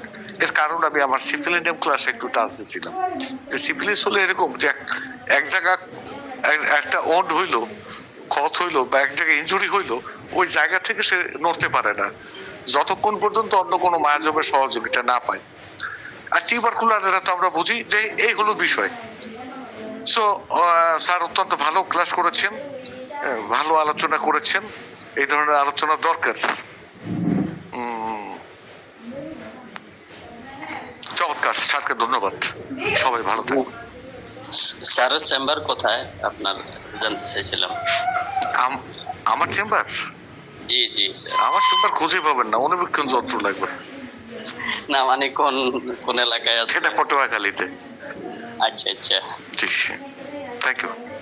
যে আরেকটু স্যার যুক্ত করতেছি আর কি, আমি যেটা আমাদের অঞ্চলে দেখতেছি আর কি, বা যেটা মিডিয়া দেখা যায় আর কি, আমাদের দেশে ডায়াবেটিক গ্যাংগ্রিন গুলা হরহর শুধু মনে হয় অপারেশন হতে থাকে এবং বেশিরভাগ ক্ষেত্রে দেখা গেছে একটু একটু কাটতে কাটতে শেষ পর্যন্ত মৃত্যু। এরা আসলে একটা গ্যাংগ্রিন ও সার্জারি করতে হবে না। লাস্ট 30 ইয়ার্সে আমার কাছে কোনো গ্যাংগ্রিন রোগী ফিরে যায়নি। আমি আমার অনুমান, আমি কমাই বললাম যে 3.5 থেকে 400 গ্যাংগ্রিন চিকিৎসা হয়েছে, একটাও ফেরত যায়নি ইনশাআল্লাহ। জি জি, ঠিক আছে। গ্যাংগ্রিন কত জটিল কোনো কিছু না। আপনি ক্যান্সার নিয়ে ফাইট করতে গেলে সেখানে অনেক সময় রোগী স্টেমিনা থাকে না, বা রোগী এটা মেটাস্টেটিক কন্ডিশনে চলে যায় ইত্যাদি ইত্যাদি। কিন্তু গ্যাংগ্রিনের জন্য অঙ্গ প্রত্যঙ্গ কেটে ফেলতে হবে কেন? যে আমাদের যথেষ্ট ওষুধ সম্ভার আছে, আর আমরা যদি সঠিকভাবে ডায়াগনোসিস করতে পারি তাহলে ফেল করার কোনো কারণ নেই। জি, আসলে সাধারণ মানুষের অনেক কমতি আছে। সাধারণ মানুষ ভূমিকা আসলে অনেকে এখনো বুঝতে পারে না, যার কারণে যারা বুঝতে পারে তাদের জন্য। শুনেন, আমি একটা কথা প্রায় বলে থাকি যে কেউ যদি হোমিওপ্যাথির সেবা নিতে হয় তার কিছু সৎকর্ম থাকতে হবে, না হলে সে আসবে কেন? সৎকর্ম যদি থাকে তাহলে আল্লাহ তাআলার হুকুমে তিনি হোমিওপ্যাথি নিতে আসবেন। আর সৎকর্ম না থাকলে আল্লাহ যার জন্য ভোগান্তি রাখছেন উনি হোমিওপ্যাথিতে কেন আসবেন?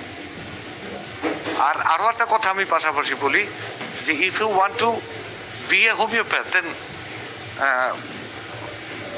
আপনাকেও সততার সঙ্গে কাজ করতে হবে, আমাকেও সততার সঙ্গে কাজ করতে হবে। ভালো জিনিস কখনো খারাপ জায়গায় বসতি গাড়ে না। হোমিওপ্যাথি খুবই একটা ভালো জিনিস, আল্লাহ তাআলার নিয়ামত মানব জাতির জন্য। এই নিয়ামত কোনো টাউট বাটপাড়ের মধ্যে বস্তি গাড়বে না। এইসব বিষয়গুলো বুঝতে হবে। আসলে শুধুমাত্র আপনি প্রেসক্রিপশন করে দিবেন আর রোগী ভালো হয়ে যাবে, বিষয় সেটা না। এখানে আর্থিক শুদ্ধতার একটা ব্যাপার আছে। এটা এই 40 বছর স্টাডি করার পরে আমি এসে বুঝলাম যে না, এখানে আরো কিছু বিষয় আছে যে বিষয়গুলো এই হোমিওপ্যাথির সঙ্গে সংযুক্ত থাকা দরকার। আপনার মন যখন খারাপ থাকবে আপনি একটা রোগী দেখবেন না। আপনি যখন কোনো হেজিটেশনের মধ্যে থাকবেন তখন রোগী দেখবেন না, ওইটুক সংবরণ করে, তাহলে অনেকটা সংবরণ করা হবে। যেমন আপনি একজনের সঙ্গে তর্ক করবেন, মেজাজ খারাপ থাকলে তর্ক করবেন, তাহলে এই তর্কটা হবে একদম নির্জলা সলিড তর্ক, পজিটিভ। আর যদি মেজাজ খারাপ নিয়ে আপনি তর্ক করতে যান তাহলে তো মারামারি লাগবে, ওটা তর্ক থাকবে না।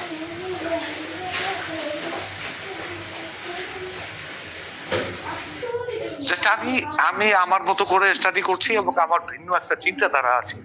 ওই যে বললাম যে অটিস্টিক চাইল্ডের ট্রিটমেন্ট আমি করি, এবং কিছু কিছু জিনিস আছে যেটা আর দাঁড়াবে না, তবে রোগী ভালো থাকবে, ঠিক আছে। কিন্তু অটিস্টিকের ক্ষেত্রে, অটিজমের ক্ষেত্রে মোটামুটি সাকসেস রেট খারাপ না। আমি তো অ্যাভারেজ রোগী দেখি, বিশেষ কোনো রোগ না। আর হোমিওপ্যাথিতে বিশেষজ্ঞ হওয়া যায় না একটা বিষয়। যেমন এই রাতুল স্যারের মধ্যে একটা ক্লাস করছিলেন যে ডিএমডি নিয়ে, তো রাতুল স্যার হতাশা প্রকাশ করছেন ডিএমডি আসলে ভালো হবে না। কিন্তু ডিএমডির বেশ কয়েকটা কেস আমি এই প্রায় 7-8 বছর ধরে, এই বাচ্চারা খুবই ভালো আছে, খুবই ভালো আছে, খুবই ভালো আছে। জেনেটিক চেঞ্জটা তো আসবে ভাই, জেনেটিক পরিবর্তনটা করা সম্ভব, ক্রোমোজোমের ঘাটতি থাকলে সেটাও পূরণ করা সম্ভব, কিন্তু সেই লেভেলে তো আমাকে পৌঁছাতে হবে। আমাকে তো ওই মানুষটাকে বুঝতে হবে, ইভেন মায়াজমটাকে বুঝতে হবে। Miasm is not everything. আমি যে ওষুধটা তাকে দিলাম, এই ওষুধটা কতটুকু কাজ করতে পারে সেটাও আমাকে বুঝতে হবে। আমি একটা প্লান্ট রেমেডি দিয়া এই ওষুধটা 30 বছর কার্যকর থাকবে বা এটাতে জেনেটিক পরিবর্তন করবে, এটা হতে পারে না।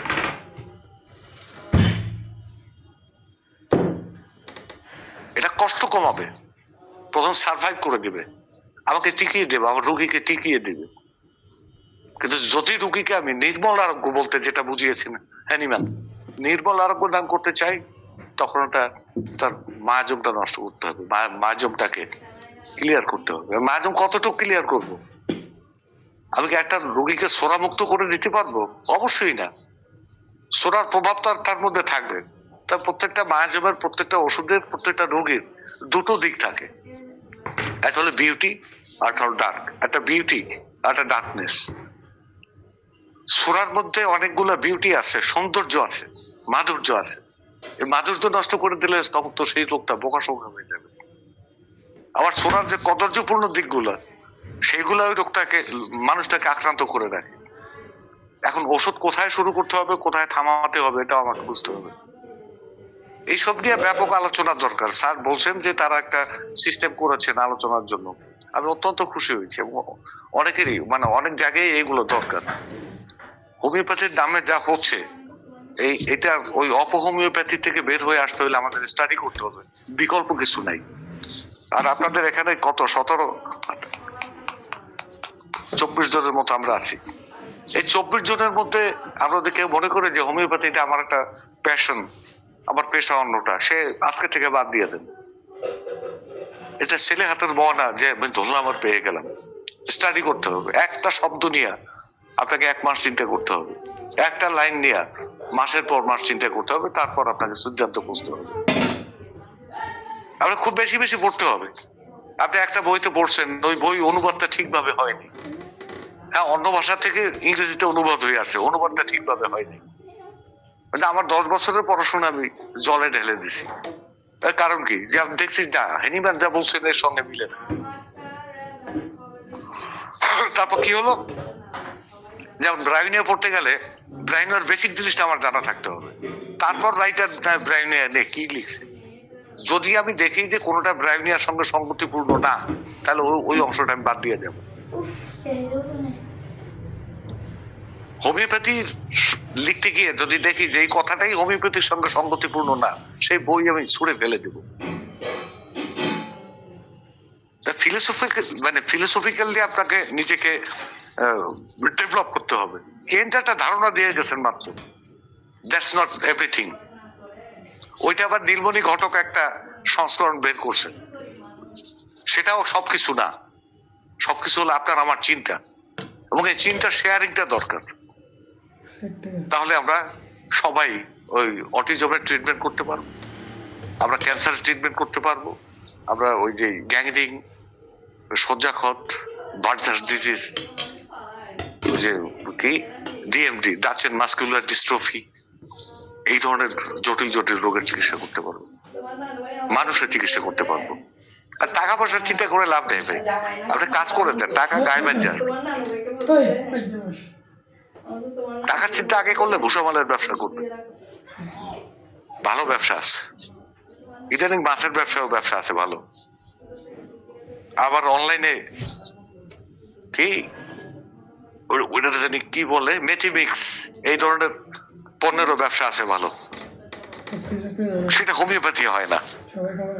তো ঠিক আছে, আমি বেশি কথা বলে ফেলেছি। জেনারেল স্যার, আসসালামু আলাইকুম, সবাইকে আসসালামু আলাইকুম। আর ইনকল মেসেজে ডাক্তার জাহিদ আলী ইমরান স্যার লেখছেন সঠিক না, এই সম্পর্কে একটু ব্যাখ্যা দিলে ভালো হইতো।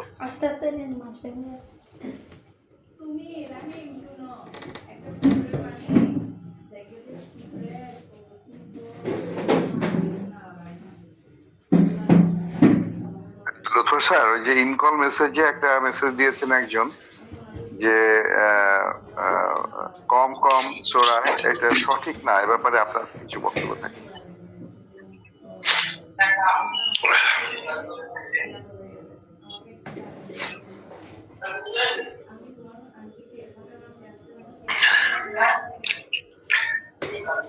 আসলে এই কম দিয়ে তো অল্প সময়ের মধ্যে বোঝানো সম্ভব না।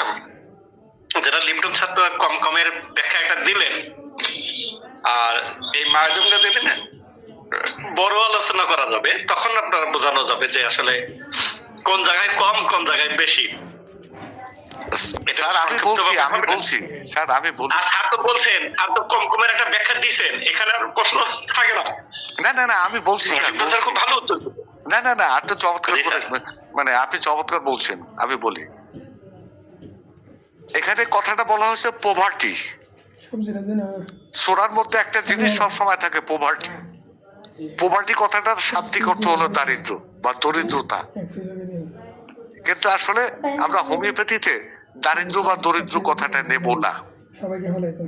কম কম কোথায়? তার চেতনায় কম। যেমন সরিনাম রোগীর একটা চিন্তা আছে, তার যদি 5টা শিল্প কারখানা থাকে, 10টা ব্যবসা প্রতিষ্ঠান থাকে, ব্যাংকে কোটি কোটি টাকা তার ডিপোজিট আছে, তারপরও সে চিন্তা করে ভবিষ্যতে বেঁচে থাকার মতো আমার কিছুই নাই। এটা ফিয়ার অফ পভার্টি। আমি বোধহয় ভবিষ্যতে দেউলিয়া হয়ে যাব, ফিয়ার অফ ব্যাংক্রাপসি। এই যে চিন্তাটা, এই চিন্তাটা তার ঘাটতি আছে। সে যে অহেতুক এই ভয়টা করে, এই ভয়টা করা, এটার মধ্যে তার ঘাটতি আছে। 6 নম্বর কি আরেকটা, মানে আমি বলি কমটা কোথায়? তার সমস্ত চিন্তা চেতনা ডিপেন্ড করে তার সন্তানের উপর, স্পেসিফিক আমাদের সোসাইটিতে পুত্র সন্তানের উপর। তার যদি একটা ছেলে থাকে, সে সারাক্ষণ ছেলের খোঁজ খবর নিতে থাকে, ছেলে কোথায় আছে, কি আছে, ও তো ঠিকভাবে যেতে পারবে না।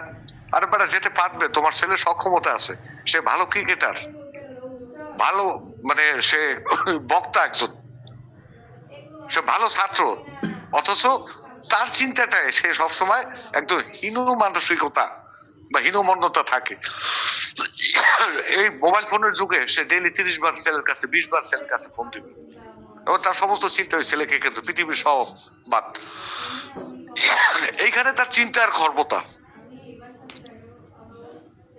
হ্যাঁ বুদ্ধি চিন্তার খর্বতা, দ্যাট মিনস এই যে তার অনেক কিছু থাকার পরও সে মনে করে যে আমি ব্যাংক্রাপসিতে পড়বো, দেউলিয়া হয়ে যাব, আমার ভবিষ্যতে বাঁচার মতো কিছু নাই। এটা কি বুদ্ধিমত্তার ঘাটতি বলবেন না? এটা হলো দুই ধরনের, সরি, এটা হলো দুইটা জিনিসের মিশ্রণ, একটা বুদ্ধিমত্তার ঘাটতি আর ওই যে যেটা ডিকম্পোজিশন বা পচনশীলতা বা বিকৃত বলছি, এটা তার বিকৃত চিন্তা। একে বিকৃত চিন্তা এবং তার যে চিন্তার যে মানে হীনতা বা তার ভাবনার যে হীনতা, যে ঘাটতি, সেই ঘাটতির কথা এখানে বলা হয়েছে। কম কম মানে সবকিছু কম, বুদ্ধিমত্তা কম এটা না, তার অনেক বুদ্ধি আছে। সোরা যখন পজিটিভ হয় তখন সে ইলেন মাস্ক হয়, সোরা যখন পজিটিভ হয় তখন সে আইনস্টাইন হয়। আর সোরা যখন তার ওই যে বলছি প্রত্যেকটা মায়াজবের দুইটা দিক আছে, একটা হলো বিউটি আর একটা হলো ডার্কনেস, একটা বিউটিনেস একটা ডার্কনেস। যখন সোরার ডার্কনেসটা তাকে ধরে তখন সে দেউলিয়া হয়ে যায়, পথে বসে যায়। সো আমরা এই দেউলিয়াপনাটা দূর করব, সেটি আইনস্টাইন হতে পারে, সেটা আমরা দূর করব না, বুঝতে পারছেন মনে হয়? আর যদি সোরা নিয়ে যখন বিশাল আলোচনা হইলে সেখানে আরো বিস্তৃত বলা সম্ভব। ধন্যবাদ ডাক্তার ইশরাত হোসেন লিপ্টন স্যারকে। তো এখন শেষ পর্যায়ে আমাদের সাথে এখন কিছু আলোচনায় আসছেন ডাক্তার এ কে মিজানুর রহমান স্যার। মিজানুর রহমান স্যার তার আলোচনা করে এরপরে এই ক্লাসের সমাপ্তি ঘোষণা করবেন। ডাক্তার এ কে মিজানুর রহমান স্যারকে অনুরোধ করছি তার আলোচনা আসার জন্য। আসসালামু আলাইকুম। আসলে আলোচনার কিছু নেই, থাকেও না। আমাদের স্যার যেখানে লিটন স্যার থাকেন, উনি আসলে আমার হোমিও গুরু বলি আমি। স্যারের কাছে আমি শিখছি। আমি পড়াশোনা করেছি যদিও ফেডারেলে, কিন্তু আমার হোমিও শিক্ষা আমার বাবার কাছ থেকে, আর তারপরেই আমি বলি যে লিটন স্যারের কাছ থেকে আমি একটু একটু করে শিখছি। আমাদের রাতুল স্যার আছেন, তারিক ইমাম স্যার আছেন, তাদের কাছ থেকে আমি একটু একটু করে শিখি। তো আজকে লুৎফর স্যার চমৎকার উপস্থাপনা করেছেন, এবং লুৎফর স্যারের আসলে অনেক ক্ষেত্রে অনেক ভালো সাকসেস স্টোরি আছে, যেটা আমরা জনসমক্ষে আনতে চাই। বিভিন্ন গ্রুপে স্যারকে আমরা এক্সপোজ করতে চাই। আর সেক্ষেত্রে স্যারের হয়তো আরো কিছু ক্লাস আমরা বিশেষ করে মেন্টাল হেলথের উপরে আমরা চাই। তো আশা করছি যে এটা আমরা পাবো। আর এই ছোট্ট গ্রুপে আসলে লিপ্টন স্যারকে পাওয়া একটু ভাগ্যের ব্যাপার। আমরা স্যারকে পাচ্ছি বিভিন্ন জায়গায়, দেখি যে স্যার আমাদের সাথে আছেন, পাশে আছেন সবসময়। এটা আমাদের একটা ভরসা। স্যারের চেম্বার হচ্ছে গলাচিপা পটুয়াখালীতে, অনেকে আগ্রহ প্রকাশ করেছেন, এই জন্য আমি বলে দিচ্ছি। আর পটুয়াখালীতেও একটা চেম্বার হয়েছে। আমরা স্বপ্ন দেখছি যে ঢাকার একটা ভালো কোথাও একটা খুঁজছি আমরা জায়গা। আমরা যদি একটু হোমিও আড্ডার একটা জায়গা খুঁজে বের করতে পারি, সেখানে আমরা স্যারকে একটু লিঙ্ক করার চেষ্টা করবো, অনলাইনে পারি বা ফিজিক্যালি স্যার যদি আসতে পারেন 1 মাসে 2 মাসে একাধবার, তাহলে আমরা এখানেও স্যারকে লিঙ্ক করবো। তার কারণ ঢাকাতে লিঙ্ক করতে না পারলে স্যারকে আমরা হারিয়ে ফেলবো মনে হয়। কারণ স্যারের যে অভিজ্ঞতা এবং সফলতার হার, সেটা ঈর্ষণীয় এবং শিক্ষণীয়। তো স্যারের যে কথাটা স্যার বারবার বলেন যে হোমিওপ্যাথ হইতে হইলে একটা হোমিও মন তৈরি করতে হবে। ছোট্ট একটা গল্প বলি, আসলে যদিও রাত হয়ে গেছে অনেক। আমাদের এখানে গুলশানে, মানে এই যে নিকেতনে আমি যেখানে থাকি, এখানে একজন অ্যালোপ্যাথিক ডাক্তার আছে, খুব গভীর অন্তর্দৃষ্টি সম্পন্ন। ওনার নাম ডক্টর নিজাম। তো নিজাম ভাই লন্ডনে প্র্যাকটিস করতেন, ওনার মেয়ে সোনিয়া সেও লন্ডনে প্র্যাকটিস করতো। তাদের রমরমা ব্যবসা ছিল লন্ডনে। তো নিকেতনে ওনাদের একটা প্লট আছে, এখানে একটা বাড়ি আছে। তো উনি আসলে ওই মেয়েকে বললেন যে আমি বাংলাদেশে মরতে চাই, আমি বাংলাদেশে যাব। তো উনি দেশে চলে আসছেন, পরে ওই মেয়েটাও চলে আসছে। তো মেয়েটা বিয়েও করেনি, কিন্তু ওই যে এখন এই বাবার সাথে এই চেম্বার চালায়, এখানে একটা ক্লিনিকের মতন করেছেন, এখানে সব ব্যবস্থা আছে, সব পরীক্ষা নিরীক্ষার ব্যবস্থা আছে। তো আমি মাঝে মাঝে নিজাম ভাইয়ের ওখানে, আমরা একই মসজিদে নামাজ পড়ি, তো দেখা হয় এবং ওনার কাছে মাঝে মাঝে যাই 2-1 বার। তো আমি এই হোমিও প্র্যাকটিস করি বা এটার সঙ্গে রিলেশন আছে এটা আমি কখনো বলি নাই। তো একদিন হঠাৎ করে বলে ফেললাম যে ভাই, আমি তো, আমার বাবা হোমিওপ্যাথ ছিলেন, তো আমার রক্তের মধ্যে একটা ধারা আছে, হোমিও ধারা, তো আমি সেটাকে ফেলে দিতে চাই না। আমি এই বলে যে এই বয়সে এসে হোমিওপ্যাথি ধরলেন আপনি, এটা তো একটা কঠিন ব্যাপার। লন্ডনে যারা সবচেয়ে ইন্টেলিজেন্ট ডাক্তার তারা হলো হোমিও চিকিৎসা করে, তো আপনি এটা তো অনেক অনেক কঠিন একটা কাজ ধরলেন আপনি শেষ বয়সে এসে। তো আমি বললাম যে না, আমার পরিচয় আছে হোমিওপ্যাথির সঙ্গে ছোটবেলা থেকে, কিন্তু আমার ফর্মাল কোনো পড়াশোনা ছিল না, তো সেটুকু আমি সেরে নিচ্ছি। আর একটা হচ্ছে যে আমি কমফোর্ট ফিল করি, আর আমার কিছু গুরু আছেন বাংলাদেশে যাদের কাছ থেকে আমি শিখে আমিও কিছু রোগী দেখছি এবং এগিয়ে যাচ্ছি। তো উনি আমাকে বললেন যে আপনার জন্য আমি দোয়া করি। আমি লন্ডন থেকে চলে আসছি এখানে, কিন্তু ওখানে আমার বারবার মনে হয়েছিল যে যারা হোমিওপ্যাথ তারা আরোগ্যের চিকিৎসা করেন, আর আমরা যারা চিকিৎসা দেই তারা হচ্ছে সাময়িক একটা হয়তো উপশম দিতে পারি। এটা হচ্ছে ব্যাপার। আমি হোমিওপ্যাথিকে শ্রদ্ধা করি। তো ওনার কথা শুনে আমি তখন আসলে সেদিন ভয় পেয়ে এসে আমি আসলে একটু চিন্তা করলাম। তারপরে এই লিটন স্যারের সঙ্গে যোগাযোগ হলো।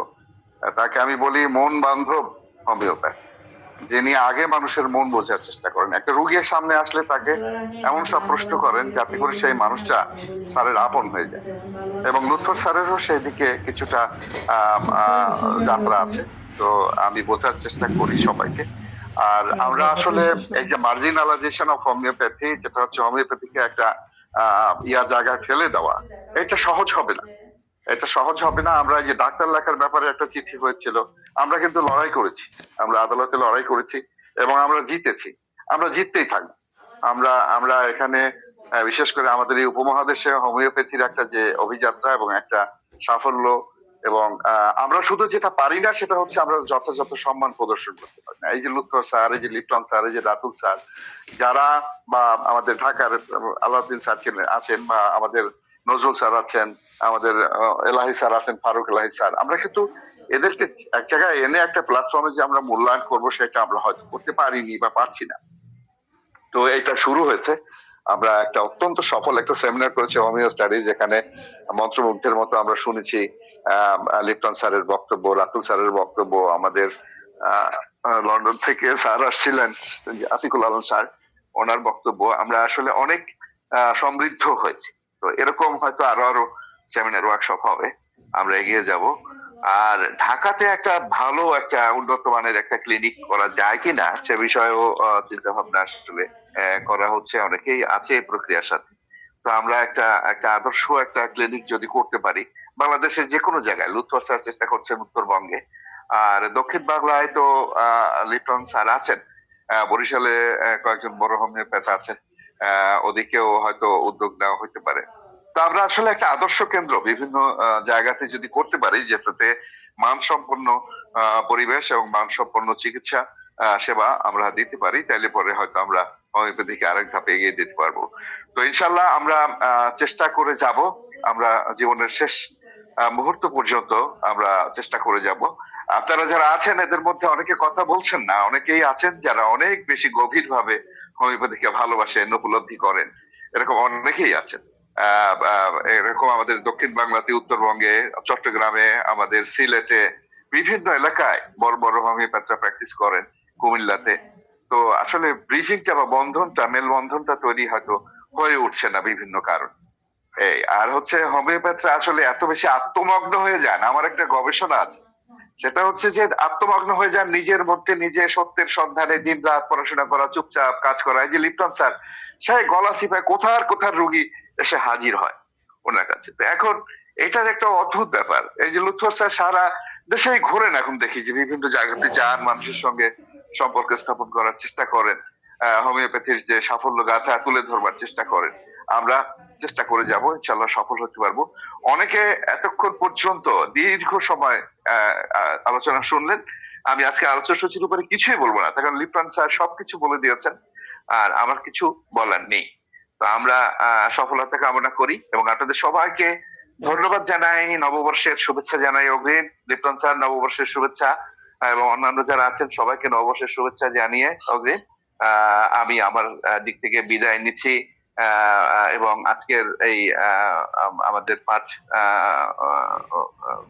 অনুশীলন এটা এখানে সমাপ্ত করতে চাচ্ছি। লিটন স্যার যদি কিছু বলতে চান স্যার বলতে পারেন। আমি বিদায় নিচ্ছি। আসসালামু আলাইকুম ওয়া রাহমাতুল্লাহি ওয়া বারাকাতুহু। স্যার আপনি অনেক বেশি বলছেন স্যার, যতটা বলছেন আমি অতটা না। যাই হোক, আমরা একসাথে স্টাডি করি। তা আসলে আপনার প্রস্তাবটা চমৎকার স্যার। বয়স হয়ে যাচ্ছে তো, সবাইরই কিছু লব্ধ জ্ঞান আছে, এগুলো ডিস্ট্রিবিউশন হওয়া দরকার মানবতার স্বার্থে। আমি কুয়াকাটা গেছি স্যার, একদিন আড্ডা দিয়ে আসছি, হোমিওপ্যাথিক আড্ডা। টোটাল দিনটা হোমিওপ্যাথির জন্য গেছে। মজার ব্যাপার, সেখানে গিয়ে আমরা ক্যাটল ফিশ পেয়েছি, এবং এই ক্যাটল ফিশ থেকে যে সিপিয়া তৈরি হয়, সিপিয়ার উপরে ওই সৈকতে দাঁড়িয়ে একটা চমৎকার আলোচনা আমরা করতে পেরেছি। আমার কাছে খুব মজা লেগেছে স্যার, খুব খুব আনন্দ পেয়েছি। এবং বললাম যে এইটার মধ্যে, এইটার ভেতরে একটা গ্রন্থি আছে, মাস্টার মধ্যে গ্রন্থি থেকে যে সিপিয়া, যে কালসে খয়েরি রঙের একটা কালি বের হয়। তো দোকানেকে বললাম, ভাই এটার মধ্যে কি কালি কালি আছে নাকি? বলছে হ্যাঁ আছে। বের করে দেখাতে পারেন? চাপ দিয়া সিপিয়ার সেই রসটা, সেই কালিটা বের করে দেখালো। ঠিক আছে, খুব খুব ইন্টারেস্টিং ব্যাপার ছিল স্যার। এরপরে সৈকতে আমরা ঝিনুক কুড়িয়ে পেয়েছি, যার থেকে ক্যালকেরিয়া কার্বনিকাটা তৈরি হয়। এবং ঝিনুকটার লাইফ স্টাইল কি, সে কোথায় থাকে, কিভাবে থাকে, একসঙ্গে থাকে, কিভাবে থাকে, ইত্যাদি নিয়ে আমরা আলোচনা করতে পেরেছি। দেখেন, দুটো জিনিস আমাদের হলো। একটা হলো গিয়া যে আমরা একটু রিক্রিয়েশনে যেতে পারলাম, আর 2 নম্বর যে কথাটা, সেটা হলো আলোচনা তো চলছি, কিছু প্র্যাকটিক্যাল জিনিসও পেলাম। রাস্তায় হাঁটতে হাঁটতে একটা বাচ্চা, বললাম এই বাচ্চাটা অটিস্টিক, পেছন থেকে বলে কি বলেন, হ্যাঁ এই দৌড়েই গেছে। ডাক্তার আব্দুর রহমান শাহী ছিলেন, সুজিত মল্লিক স্যার ছিলেন, আরো কয়েকজন ছিলেন। দৌড়ে গিয়ে ওর বাবা মাকে ধরছে, ধরার পরে বললো যে হ্যাঁ বাচ্চাটা সমস্যা, ইত্যাদি ইত্যাদি। তাই বলছে, স্যার এই বাচ্চাটা চিকিৎসা আমরা এখানে দিতে পারি না। আমি না, এখানে দেবো না। তা বলছে, ওই বাচ্চা বলছে যে আমি আপনার কাছে নিয়ে যাবো। আমি বলছি না, এখানে আমি চিকিৎসা করতে আসিনি, তা আপনার কাছে নিয়ে যাবো। ঠিক আছে, তুমি গলা চিপা আসো। তো বাচ্চার বাবাকে বললাম, এই তুমি তো গাঁজা খাও, গাঁজা খাওয়া বাদ দিয়ে তারপর আমার কাছে যাবো। আর চুপ হয়ে গেছে। আর শাহিন টাইন ডাক্তার বলছে যে গাঁজা খায় স্যার, এটা বুঝলেন কি? জিজ্ঞেস করেন, এই বাচ্চার মোটর নার্ভের সমস্যা, এটা কোথা থেকে আসবে? এই বাচ্চাটার মোটর নার্ভের সমস্যা। আর ওর বাবা এই মারে জীবনে আক্রান্ত। ও বাবা একসময় উন্মত্ত হয়ে গেছিল। এখন এই যে এই কথাবার্তা গুলো স্যার, এটা এক্সপিরিয়েন্স থেকে আসে, এবং হেভি মজা করেছি আমরা। এবং আমি আশাবাদী ওই রুগীটা আমার কাছে আসবে এবং ওই বাচ্চাটা ভালো হবে। একটা রুগী আমার চেম্বারে আসছে, আব্দুর রহমান স্যার আমার সামনে উপস্থিত, আব্দুর রহমান শাহিন, গতকালকে এসেছিলেন আমার এখানে। তো রুগীটা প্রচন্ড 15-16 এরকম এইজ, একটা ফিমেল পেশেন্ট। তো কি হয়েছে, প্রচন্ড পেটে ব্যথা হচ্ছে। পেটটা কোন জায়গায় ব্যথা? তো যেভাবে আমাদের দেখে বললাম, তো তুমি তো রাজহাঁস খেয়েছো? জি স্যার। কয়টা খেয়েছো? স্যার পরপর 2 দিন। 2 দিন কি 3 বেলা 6 বেলা? আমাকে আর কখনো রাজহাঁস খেও না। এখন এই যে কথা বলা, তো সবাই মনে করবেন যে ম্যাজিক। নো, এটা ম্যাজিক না, এটা টোটালটা হোমিওপ্যাথি এবং অভিজ্ঞতা। বাজি ধরে মানে কাঁচা তালের শ্বাস খেয়ে অসুস্থ হয়ে গেছে, এবং তাকে এইভাবেই বলা হয়েছে যে বাজি ধরে পানি তাল খেয়েছো ওই বৈশাখ মাসের দিনে, চৈত্র বৈশাখ মাসের দিনে। কয়টা? 500 টাকা বাজিতে 1 পিঠ তাল খাইছি। পিঠ বুঝতে পারছেন, মানে একসঙ্গে যতগুলো তাল একটা ছড়াই হয়। আমি আর কখনো পানির তাল খেও না, তাহলে কিন্তু তোমার মানে অন্ত্রে প্যাঁচ লাগার সম্ভাবনা আছে। এটা কি স্যার? এটা তো ম্যাজিক না, এটা তো আর মানে বাতনের জিনিস না, এক্সপিরিয়েন্স থেকে স্যার হয়। তো আমাদের ওইটাও জানতে হয় যে পানি তেলের মধ্যে কি থাকে, রাজহাঁসের মধ্যে অতিরিক্ত কি আছে, মানে হাঁসের ডিমের মধ্যে অতিরিক্ত কি আছে, এটা কি প্রতিক্রিয়া সৃষ্টি করতে পারে, এগুলো আমাদের জানতে হয়, বুঝতে হয়। সো কোনো জ্ঞানই, অর্থাৎ কেউ যদি মনে করে আমি ডিএসএমএস বা বিএসএমএস করে আসলাম, আমার আর কিছু দরকার নাই, আমি কোর্টটাই পড়ে আমি প্র্যাকটিস করবো শুধু, না, এটা হবে না। আপনি যে একটা ছেঁড়া কাগজে কি আছে, এইটাও আমি পড়বো, এই জ্ঞানটাও আমার এই হোমিওপ্যাথির ক্ষেত্রে কাজে আসবে। আমি সবাইকে উৎসাহিত করবো, বেশি বেশি পড়ার, জানার চেষ্টা করেন, সবাই ভালো করবেন ইনশাল্লাহ। শুভরাত্রি।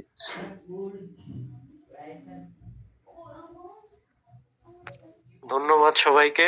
আজকে খুব সুন্দর এবং মনোমুগ্ধকর একটা আলোচনা শুনলাম। তো আজকের মতো এখানেই শেষ করছি, অনেক রাত হয়ে গেছে। ধন্যবাদ সবাইকে। পরবর্তীতে আবার দেখা হবে এরকমই কোনো ক্লাসে বা এরকমই কোনো প্ল্যাটফর্মে। আল্লাহ হাফেজ। জি আসসালামু আলাইকুম রহমতুল্লাহ।